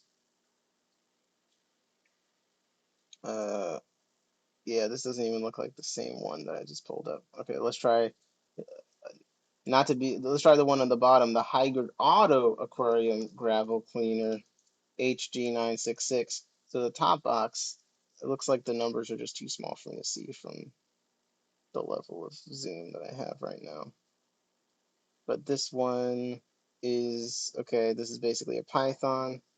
Listen, the price on Pythons, I mean, I've never bought one new, but that shit is egregious. I'm glad that there's more knockoffs because they're charging like $100. It's it's crazy. It's crazy. So I'm glad that there's finally more Python knockoffs out there. Have you seen the price of the new Fluval gallon beta tank? So good. What has it got? Like a solid, fancy rock waterfall built into it or something. Like, yeah, so 33 feet for $49. Doesn't seem too bad. I think it's an interesting name. Auto Aquarium Gravel Cleaning. Oh, this shows a pump hooked up to it. Okay. Yes, Higer always with the very human text descriptions and uh man, they need to get it together, man. They just feel so soulless. They feel somehow it's like worse than a top fin or something in some ways. Like they ain't got no personality. They ain't even trying to name stuff. Like they name products like they're knockoffs. Like you should give your products names that make it seem like it's a real thing and not just some random like Amazon copy brand of a legit brand. Because the boxing at least looks like it's something, So go all the way. Give them the product some names, man. Like the light. Let's go to the light. Um, The light looks like it's got something to the name, and I gotta look at that tank. The water gun one is odd, or the 6 gallon. Okay, let me look at the lights, and then I want to look at that Fluval 6 gallon. I'm trying to. Okay, because I have a bunch of Higer lights, so I want to see if they just rename. So Higer Nature Pro light. So this looks like it's similar to the light that I have. It looks like the light that I have. Now, on their site, they call it Higer Planted Aquarium Lighting. Very human names. So yeah, it just looks like they put their bro. Ada is trying to find a place to sit while I had the computer on my lap. But this is a different light, so because I have this one too. And honestly, the issue with all their lights is they're really hard to make work with the Casa timers. This is really annoying. Okay, well, they actually gave the box version a real name, and it's kind of making it harder for me to find with certainty the right light. But this looks like the same light that I have on a bunch of them. So, hey, step in the right direction, I guess. But probably when you look up the name that's on the box, it should pull up a web page that has a product that's the same name that's on the box. Like, am I crazy, or does that make sense? Ada, I swear, bro, she wants me to make more space. She's like clawing at me. They look 6 lights of what seem to be the same features, which they list par values. Oh yeah, yeah. Keep dreaming, buddy. Okay, new Fluval 6 gallon aquarium. Let's compare. Bro, I was about to end the stream. You guys, like, how did we get on this? The ultimate beta tank. Okay, let's click on this shell. And then,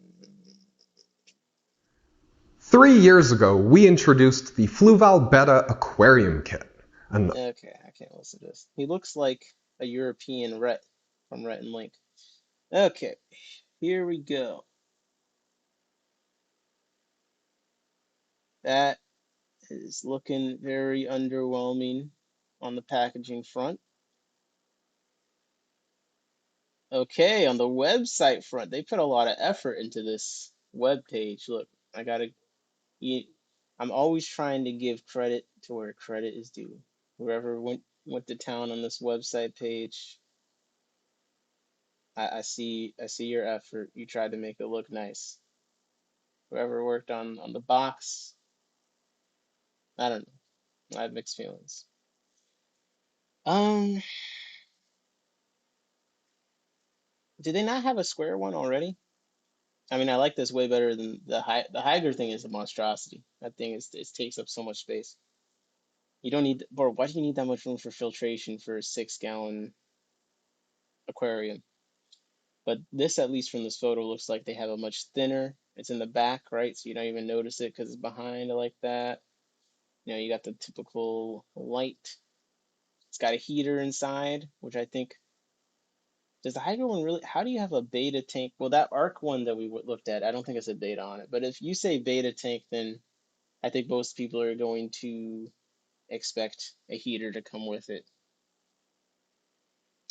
But yeah, that looks much more compact and much better use of space. I hate that these sites never say what it freaking costs on the actual page. Fluval Premium Beta Kit. So it's looking like $100, $130. And the reviews are coming in. We didn't even talk about reviews, man. I should be looking at reviews of all the products we're talking about. Awesome tank, awful heater. Original heater that came with the kit varies between 82 degrees to 84 degrees, which is too hot for a beta. Is that too, really? Beta temperature. I guess so. I didn't know how hot they could go. Fluval tank okay, heater not okay. Well, there's probably why some people aren't including the heater, so they don't have to take blame for heaters failing. Kind of makes sense to me. Needs that much filtration because Petco's employee gonna sell that to noobs that house 15 fish. Bro, Ada, you can't eat every single plant that you see. Chew on the red root floaters. Okay. Flawed design, great beta tank, great beta tank. Okay. Let's look up Higer beta tank. This is the one I think that was in that uh skeptical video. Do these rocks really not go all the way to the ground? Because that drives me crazy if it just creates like a shadow right there permanently. It looks like it goes. Man, they edit the way that they edit the product photos for some of this is just insane. $135. I mean, this looks way better than that other thing we're looking at. Like, I mean, in a lot of ways, and it cost almost as much. The other one was also like 100 something. Why the hell would you ever buy this when you look? It's got a nice waterfall. It's an arc. It's got some like, bro, that other thing. No wonder they put it. That must be like overstock. They're just sending out to stores to get rid of it from their Amazon warehouses. They got tired of paying Amazon rent. They had to ship the terrible products out. That's kind of what it's looking like to me. Because hey, this looks much better than whatever the hell that thing was. Empty.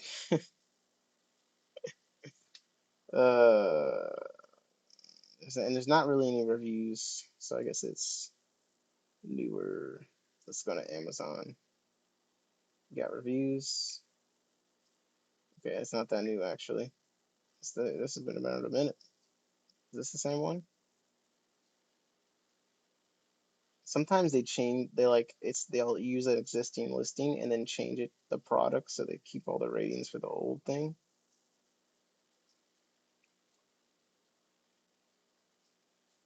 This photo makes it look a lot less curved from the front.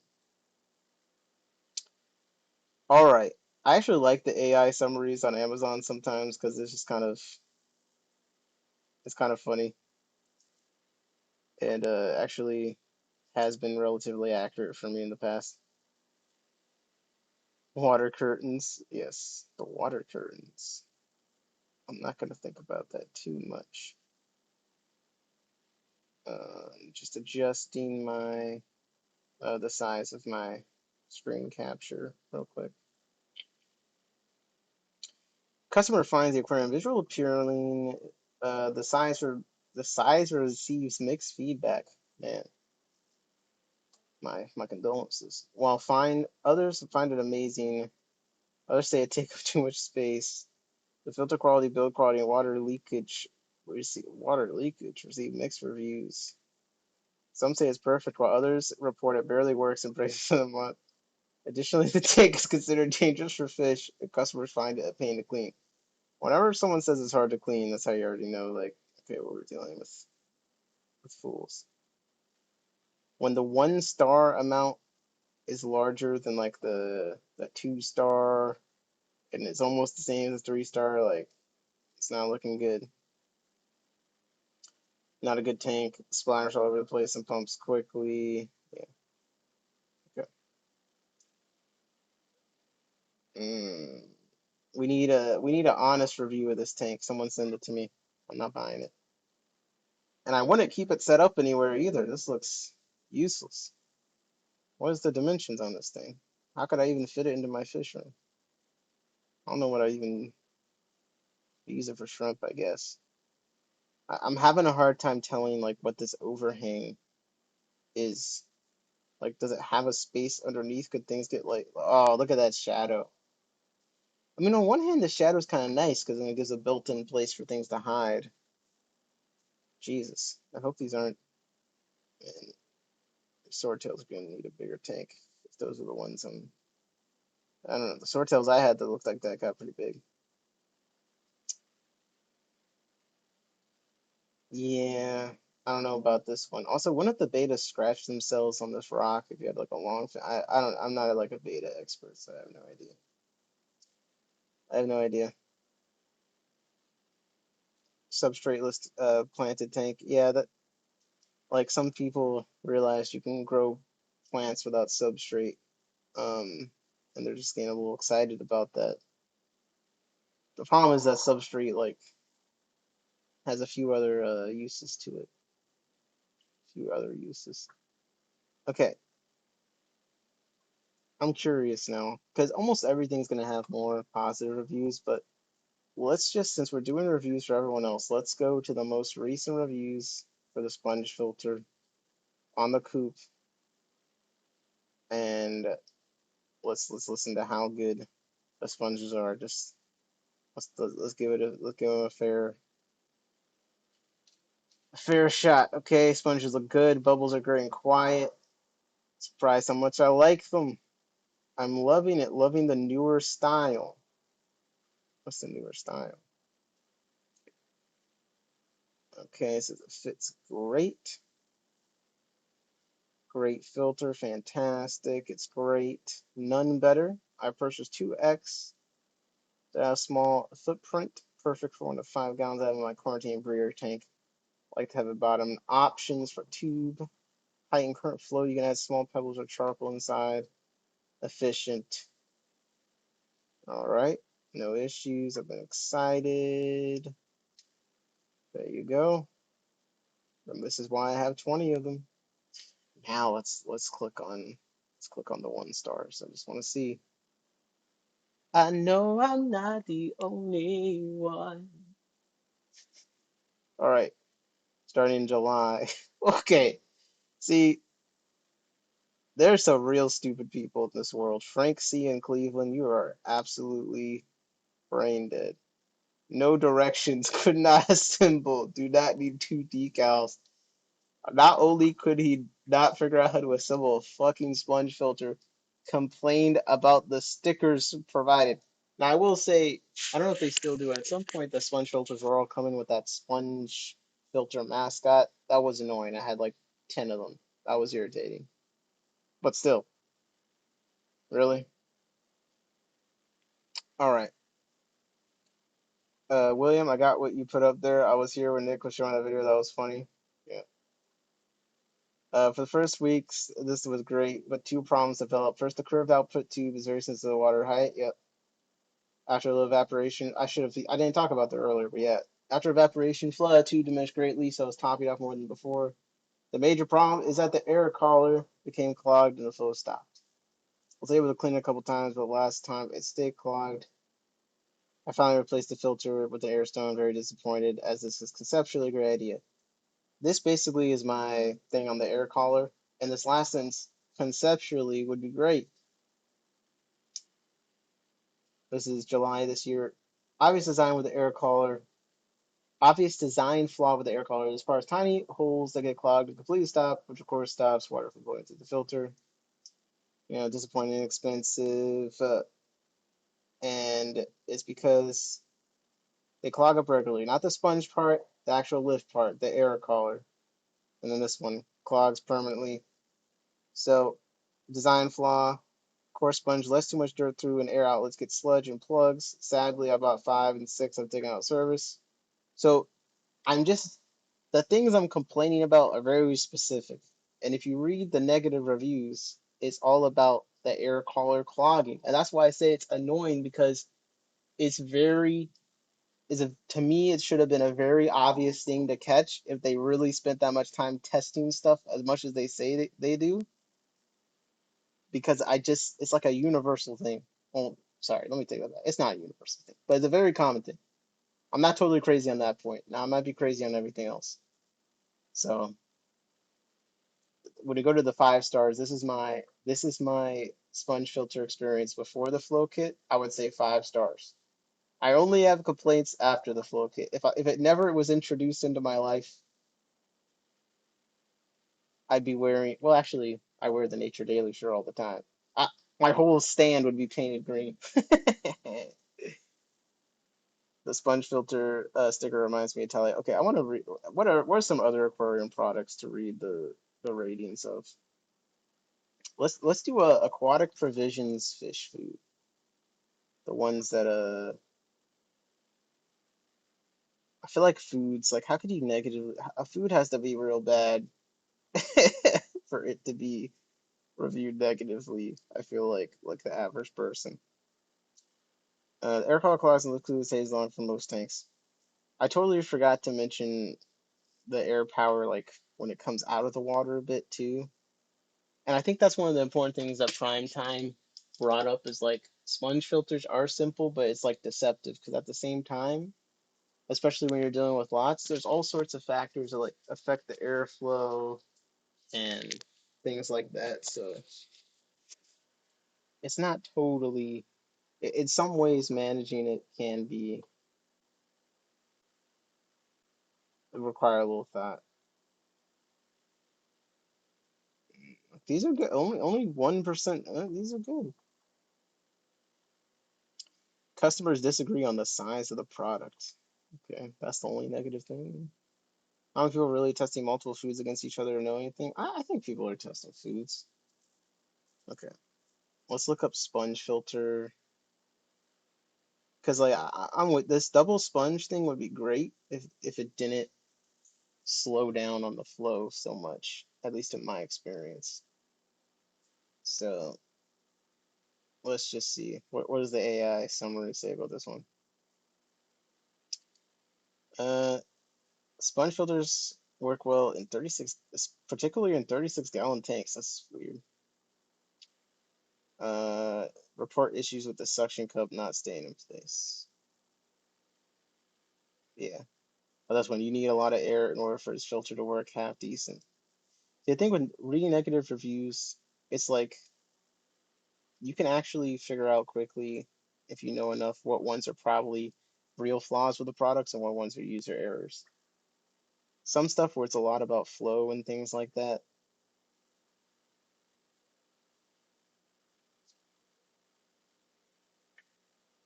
Man, this person they wrote a lot. Broken after 30 days. Unit's already broken and only been used a month. Very disappointing. It was silent. Oh, wait, is this a powered one?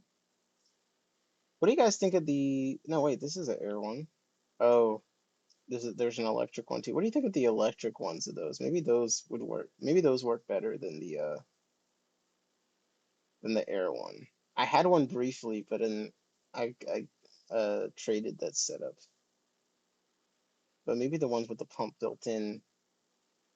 It would be interesting if they originally designed it for the electric version, then they made the air version, and that's why the air version sucks so much, is because like they're used to actually having a pump on it, and they didn't like fully redesign it enough to adjust for the air. Ah, you just jumped on my little. I want an air powered hang on back filter. That's what I want, and that's essentially what I turn breeder boxes into these days. I try different foods, but not all bug bites. Bug bites suck, in my experience. As in, like, yeah, I've had very inconsistent results. The bug bite, look at the worst foods that I've tried. One of the bug bites is bad. I don't remember. The SoFly flake food from Extreme was terrible. Um, and I and this one I actually gave to some other friends to try, and they also had bad luck with it. The SoFly flake. You can just feel it. It just feels weird. I say the same thing every time. Okay. I'm trying to figure out like it seems these double sponges seem to be like the most popular ones on Amazon at the very least. I'm trying to find one that's like not popular. All these like internal powered ones kind of seem a little weird. I'm conflicted on box filters. Some of them really clog. And here's the thing. So I've been trying these Hygger sponge filters. I got one. This one. It's kind of like an equivalent thing. I see it as kind of like an equivalent coupe sponge in the sense that they also are doing like the heavy basting. Now on this one, I did have to squeeze it a few times to get it to sink, but it was fine sponge. I haven't tried the fine coupe sponge yet.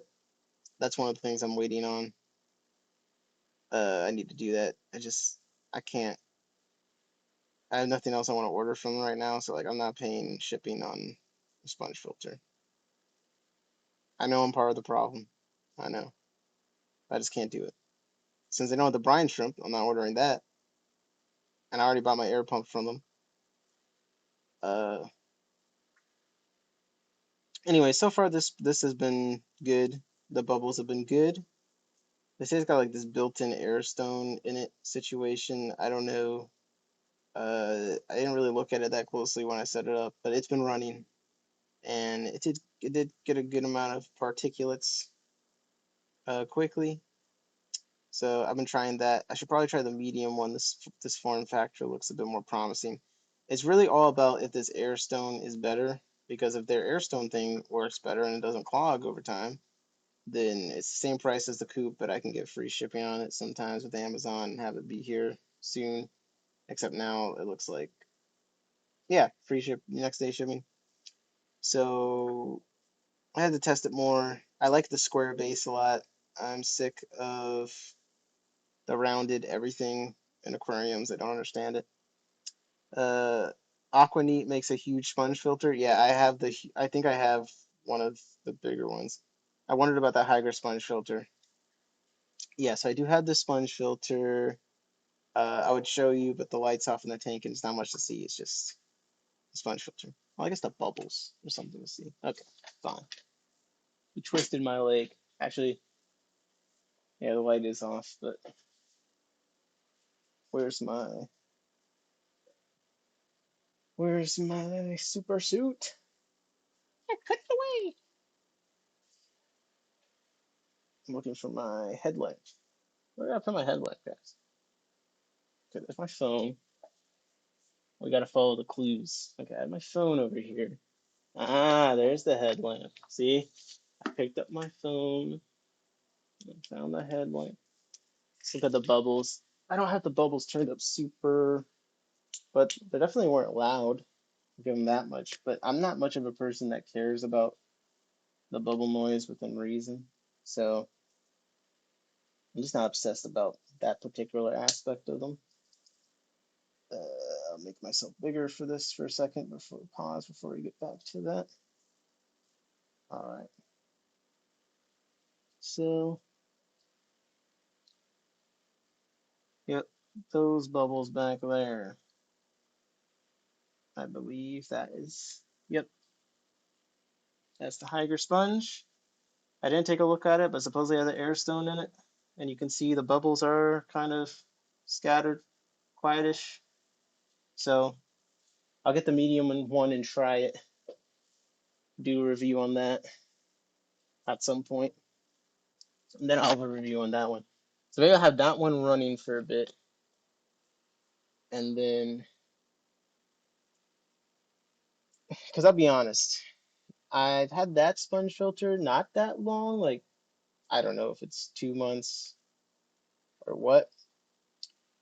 But I will say, the coupe collar clogged for me very quickly. So this one hasn't clogged for me yet, and it's a fine sponge. So to me, it's already better than coupe with collar. Now, will it clog after 5 months? And is this airstone easy to clean? Is that where it's going to clog at? I don't know. But the airstone design, if you look at it, which I haven't in person really, whatever the hell this is, kind of just looks like basically the same principle that's behind the coupe airstone in the sense where it's like this cylinder with two lines in it, you know what I mean? So these weighted ones say it's like cylinder, two lines, and then with this, bro, where was I? Got too many tabs. But the Higer one, it's like some kind of cylinder with two lines. So I don't know what's going on with that. When I get the medium one, I'll show you guys on stream. I'll get like a clear container or something and we'll compare. But really, if it does anything, I'm not much of a bubble snob anyway, but if it does anything at all with the bubbles, because some other cheap sponge filters, I swear they have some kind of similar thing in them, but they just don't really advertise it that much. Because I've had some where the bubbles are kind of cool. They just need to get their marketing teams working. But yeah, if it just keeps working, and again, I'm now on Team Fine Sponge Gang. That's why I got them because I'm like, oh, I have the Coop Sponge here and then the Fine Sponge, and then the thing I really like about it is the square base, because you can actually fit them in corners and stuff. Yeah, I just don't. I'm sick. I'm sick of trying to pit circles in a square world. You know, the tanks are rectangles. The way my brain is, I'm like, okay, rectangle. I want to put this along a straight line. And then you get a base that's circular. I'm just like, bro, this doesn't work in my head. Okay, it does say squeeze sponge to make it sink. Gentle flow won't suck fish. Excuse me? Oh, so this is the crazy thing about. Wait, nope, better than Coop. Tiger better than Coop. I forgot to mention this. It does come with a. It comes with an extra sponge. Now, is that because for some reason they believe their sponge will become unusable and uncleanable or something? Hey, maybe that's a reason for concern. But when it came like there was like a little fold, almost looked like two donuts. I was like, what's going on? This is a weird sponge. But it's because it comes with the extra sponge on the thing already. So you take it off and poof, it poops up and you got two. So actually, what I did and what I do a lot, and honestly, if I was, you know, if I was less reliant on buying things to make me feel less like dying every now and then, I would just make my own sponge filters with like an air tube and just wrap some damn sponge around it or something, which I have done. But in my rice fish tank over here, that's what I've done. I just shoved the air stone in the middle of the extra sponge that came with it, and yeah, I just use that as a filter for that thing. So I would say that's pretty decent. Pretty decent. You get an extra sponge. Don't necessarily. I hope I don't need it for the main one. I don't know why I would ever need that, but I just made another sponge filter out of it. In theory, the circle filter is better in a corner because the sides aren't against the glass. Well, I think how this is like it shouldn't. Eh, if one part is like touching the glass, I don't care. Because even just pushing it to the back, like not even in the corner, just pushing it against the back. Like I like being able to, you know, I like straight lines. I don't know. I don't know what to tell you. I don't know what to tell you. So yeah, that's some on this Higer sponge, which I'm glad we talked about that because in context of everything else, it is interesting. It is interesting. For form factor wise, it is short. It is pretty girthy though. I feel like it's definitely a lot of sponge. So for a small, I would say this is about this. It's about the size of the coupe 10-gallon one, but it's more sponge vertically. Like the coupe one is like this much sponge in the middle, and you know what I mean. But we'll have to see. Just start shaving the circles and the squares. Hold up, that actually is kind of fire. All the Medaka I have outside of airless tubs and some tanks inside the house are just plant, but I like filtration too. Yeah, I'm hoping to make that tank like John's where he has stuff growing out and stuff. But I also have another Scarlet Baddest colony in that tank too. And I might add some other fish in there, we'll see. So but I just put air stones in all my tanks anyway, just for some movement. Because with the biological filtration, it works a lot better when the water's moving, delivering stuff to the bacteria on the surfaces.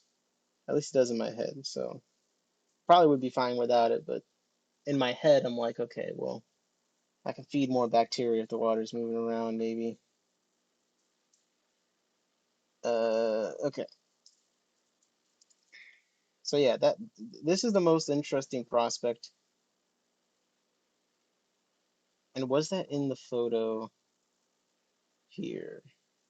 Was that one of the products they sent? Because to me, that would be the direct competition with the Coop sponge. It does kind of have an interesting look to it. You got the square thing, so I think one thing they did right about their sponge is like it does look a little different than other sponge filters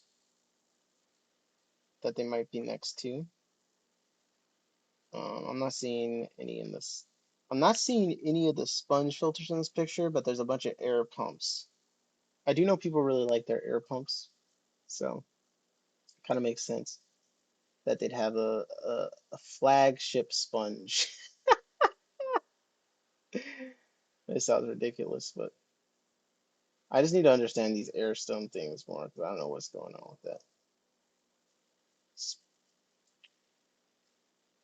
All right, all right. I should have gotten off a bit ago, but I was having fun. I was having fun. Started off feeling a bit weird, but off. But you guys definitely made me feel better about everything. So we're good. We're good. I'll just accept the consequences, of my mouth running. But I think we came at the end. We came to a place where we've gone through some legitimate things, giving credit where credit's due, and looking at some critiques. Looking forward to seeing what's wrong with this Tiger sponge eventually. I'm looking to see if it clogs quickly or anything like that, but honestly, I don't think I have that issue.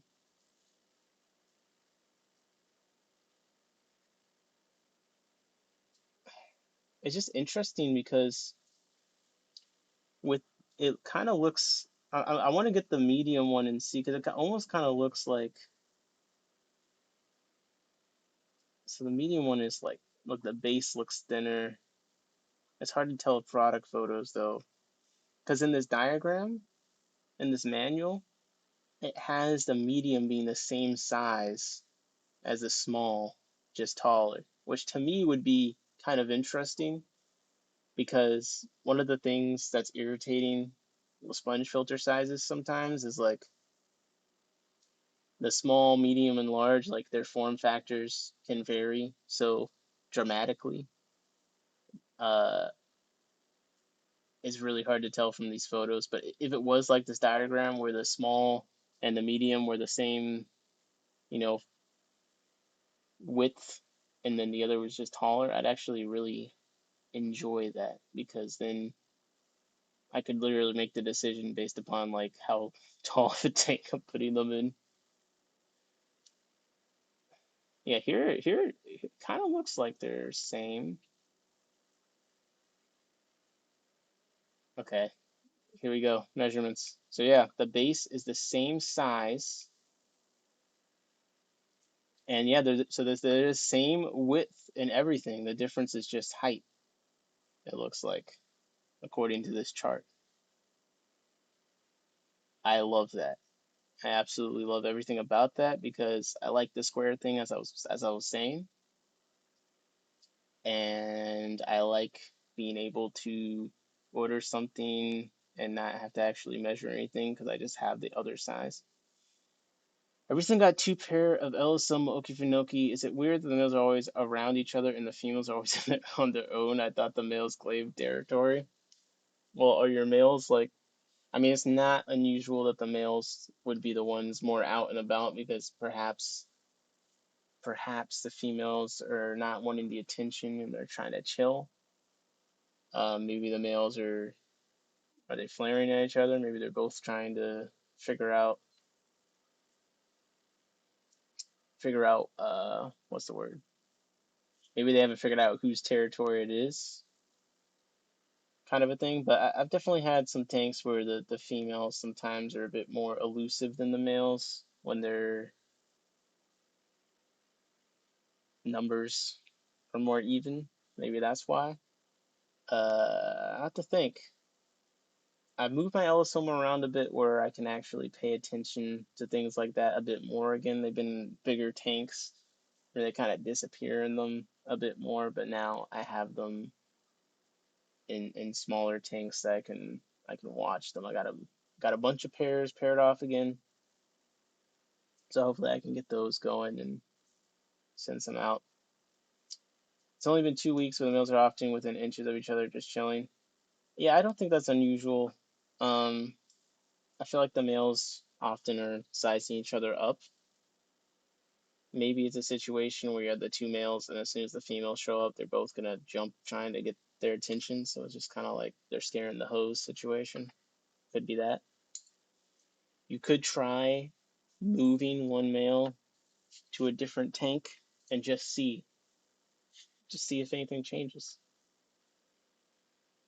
Because then that would tell you, is the attention of two males to two females just too intense? You need a bigger ratio and take one male out, and then suddenly, the females feel more free to move around without getting harassed. It sounds very sad when you say it out loud, but it's really like that out here sometimes, man. We live in a cruel, cruel world. But no, my males are always the ones, for the most part, that are out and about in the open.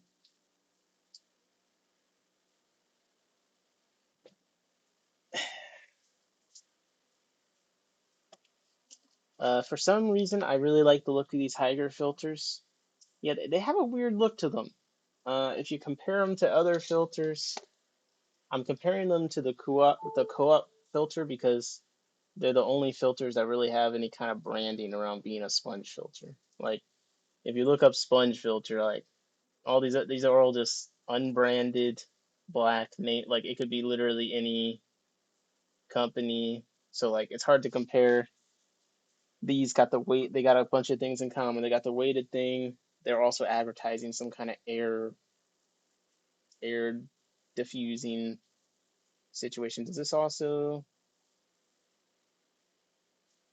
These ones come with air. Like some of these cheaper ones do come with air stones, but oh my gosh, Ada's chewing. Ada's chewing the freaking the easy flow kit. No, Ada. No, that flow kit added $4 to my sponge. um, yeah, the sponge they look weird. I don't know. I, I like that they're black. I like the sponge is gray. It's kind of interesting. It does have a unique look, and that's why I said I think the best thing about this filter, aesthetic wise, is they made it look different. Obviously different than another sponge filter. Like the hydro sponge filters are basically have a similar kind of aesthetic, although they look way more like old fashioned, like, you know, hydro sponge filter. I think these used to be like yeah, these are the good filters kind of a thing. When I was first looking up sponge filters, got a lot of recommendations for like this brand, these hydro sponges. Uh, I have one.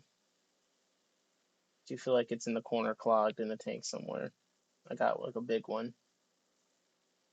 Um, so that's what they it kind of reminds me like they repackage that kind of vibe. Like I could associate that old one with this one subconsciously in a way. Like and I feel like that used to be a good sponge. I don't know if that's why they did it, but to me, like when I saw it, I was like, oh, this is like the hydro sponge. I mean, Now I look at them, they look like totally different densities and stuff. So, but for some reason, my brain worked that way. But yeah, I think the best thing about them is that they chose a unique look. I think the square base is awesome, and I love that the sizes they only have two. So we'll see what happens when they have more, because it's easy right now. But I like that the bases are the same size across so far. That's really nice, and I like when things go up instead of wider, because it's harder to hide. Do you ever see those filters that are called aquarium stool filters? The bigger female will chase the male away. Sometimes the other female just lingers around back. Well, now they have the black poop sponge filter. So, but yeah, the green just didn't blend in too well for me. But I mean, I think you gotta do something that makes you different. I just copy and pasted your entire thing. I just pasted in the search bar. Did you ever see those filters that are called aquarium stool filters? Okay, aquarium stool filters. Are they on? Are these things? This looks like a bird feeder. Yeah, I'm not putting that in my tank. Oh, nope, nope. There's too much going on here. Plus, why do I want to see the poop? Now, these are for these clean freak obsessed people that think they gotta take all the rocks out of their aquarium and completely empty it and scrub it in order to clean it. Like, no, no, I'm not doing this. Now, of course, I know nothing about it. Maybe it's actually amazing. But looking at it, my brain is screaming, saying, no, no. There's just a lot going on right now. Okay, let me try and comprehend this. So we're gonna do the Ada cam for Ada's reaction. Okay, Ada, as I read this, you tell me what you think. Okay, you're reading too. So we have a spiral fan. I'm gonna need explanation. External air pump air pipe interface. Oxygen disc. Biological filter box. Isolation cover. Yeah. Dirt sedimentation tape, bro. They're going crazy with the with weight material. Sewage inlet, bro. All right, explain it to me. Oxygen increase and flow promotion. Increase oxygen and promote dynamic water flow by turning wheel. Okay, so the air, there's a wheel attached to the air thing, so they've added a spinning fan to this. Does that help? It's an interesting concept. Bacterial culture and biological filtration. Cultivate nitrogen bacteria through quartz biological beads to maintain the ecological balance of the aquarium water. Yeah, break out that day. Physical filtrate. Ada, wake up. Ada, wake up. I'm trying. Ada, you're supposed to tell us. Bro, they put Ada to sleep. Preliminary filtration of organic impurities to purify water quality. Are we drinking the water? Poop sucking. Poop sucking. Poop sucking. Exquisite macro design. Suck fish poop faster.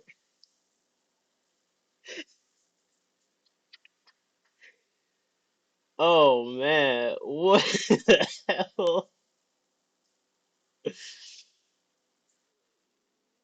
You said the green was blending in. It was a couple shades too bright. Yeah, if it was a little darker, I agree. Didn't pass the cat test. The sewage inlet is so fucking funny. All right, let's read the bullet points on the right though. Fish stool suction collector slash fish poop cleaner accessories. Inside the tank can remove dirt and keep water quality, which can improve the ecological environment. Must be placed inside of water. Use suitable for tanks of 80 centimeters to 100 centimeters. How it works. Purify the water in the fish tank. Store fish manure and impurities in the intermediate compartment. Suck up the dirty water and then return the clean water to the water tank. If your fish is too small, please pay attention when using it and prevent the product from sucking the small fry in the working process. Easy to use. This filter accessory needs to be used with the air pump, all caps. Just plug into the air pump and put it into the bottom of the aquarium. Once the whoa, whoa, okay. I thought I said put the air pump in the aquarium. Just plug it into the air pump and put it in the bottom of the aquarium. I feel like they should probably just clear. There's some people that definitely put the air pump in the tank at this point. Like plug it into the air pump and put it into the bottom of the aquarium. Like you just specify, put the filter in the bottom of the aquarium. Also interesting, you guys specify bottom, like are we floating? Okay. Once the middle compartment is full of fish poop, just take it out and clean it before putting it back in the. Yeah, I don't want to do this at all. I don't like anything about this. I don't want the sewage inlet. If you want to search the air pump, you can search ASIN B089YHWTCN. Okay. What are the reviews? Well, I guess we can look at the details. It's smaller than I thought. Gently lift the lid of the filter box. Wow, look at this collage of hideous environments. This is terrifying. Whew. Yeah, the customer look, if something's at 3.7 on Amazon, whoa, when the 1 star is higher than the 4 star in percentage, 4 star 12%, 1 star 19%. Yeah, this thing is gotta be garbage. Customers have mixed opinions, with some saying it works, while others report it stops working or isn't worth it. The suction performance and ease of cleaning receive mixed feedback, with some saying it cleans well, while others find it very dusty. Moreover, the build quality is criticized as cheap, and customers report issues with strength, with one noting it needs a stronger pump to work effectively. The appearance receives positive feedback, with one customer mentioning it helps keep the tank bottom looking good. And this is not what you want to hear. The filter turns as if working, but doesn't suck up any significant amount of sediment with a smaller pump. I upgraded to a larger pump, and that caused the fan to completely stop spinning. The bad reviews are the ones where the checked and the clear. It looks cool, but the doesn't filter well. All right. Delivery great. Product works nothing like description. Okay. So the stool filters are shit.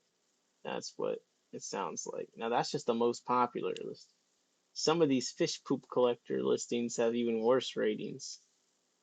This is a 2.1 with less reviews. But broken trash. Ordered two and they were both broken. It looks like the box the manufacturer doesn't. Okay.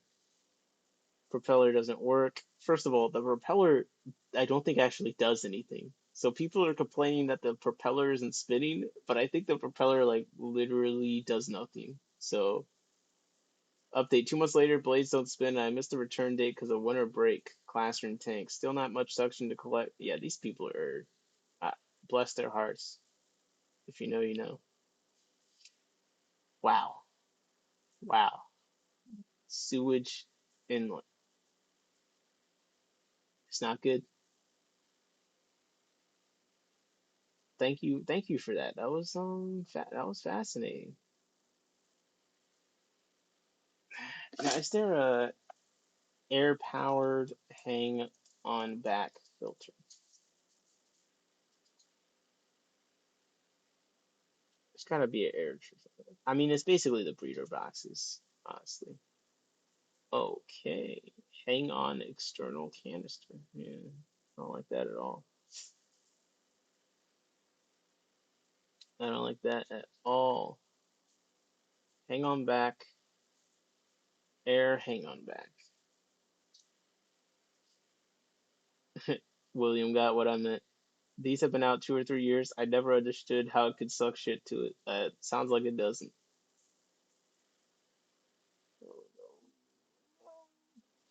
Mighty Aquarium hang on back filter. Wow. It's mighty. What does it mean?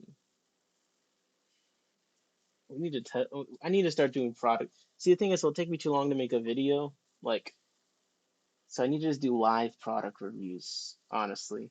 and just have a tank set up and just do the initial opinions.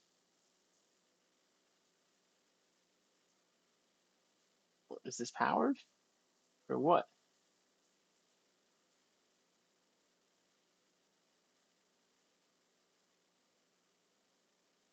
Okay, no power cord. It's like they don't show a power cord in it. Yeah, I mean, if you just took a breeder box and just literally put anything in it, it's now suddenly a hang on back filter that's air powered. I think that's what they don't want you to know. The thing about the hang on back filter lovers is I think you could just make that out of you can make that air powered and then that solves the problem of being able to scale them. So I actually have basically made some hang on breeder boxes into some water polishers. Tiger made a canister hang on back. That just popped up. I'll be honest, anything that pulls water out of the tank makes me nervous. I mean, it makes sense. Mighty loud. It's not too bad.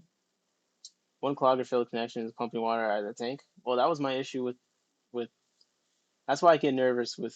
Yeah, anything that I'm with you. I'm with you. I'll just leave it at that. I'm with you.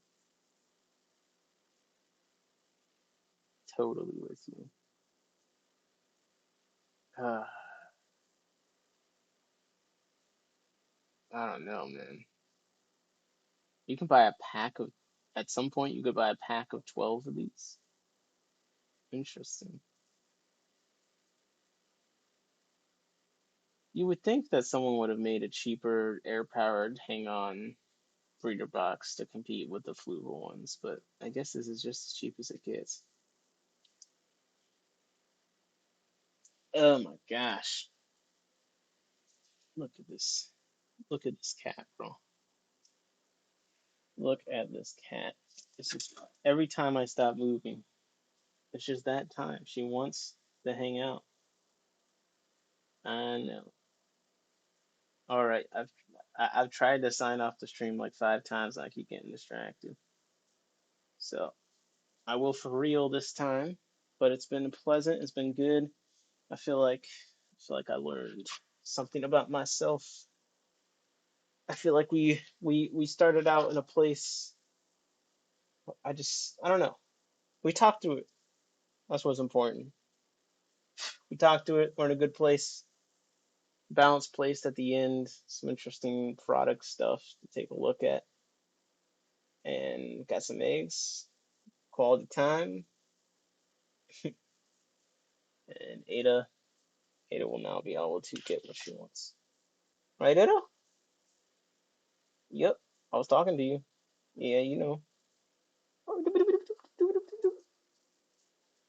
Okay, Ada says good night. I say good night. Sunny G says thanks, Nick. Honestly, $15 for a breeder box doesn't seem too bad. No, it's not too bad. You're right. You're right. I'm just broke. I do kind of want to buy one though. Hmm. Appreciate you answering all my questions. Been a good chat. Hey, I appreciate you typing in the chat. I got nothing to say if you guys aren't talking. At least it's a lot harder for me to say anything interesting. So I'm always trying to be on top of the chat. Just it's all my reading ability. You know, some days it's slow, but today we on point. So with that being said, before anyone says anything else, it's been a good time. It's been a good moment.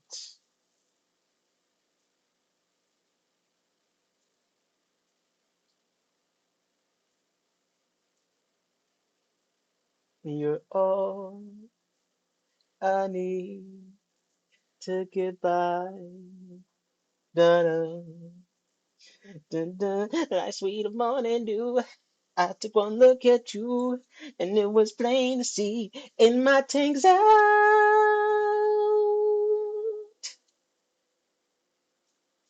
Ka-chow.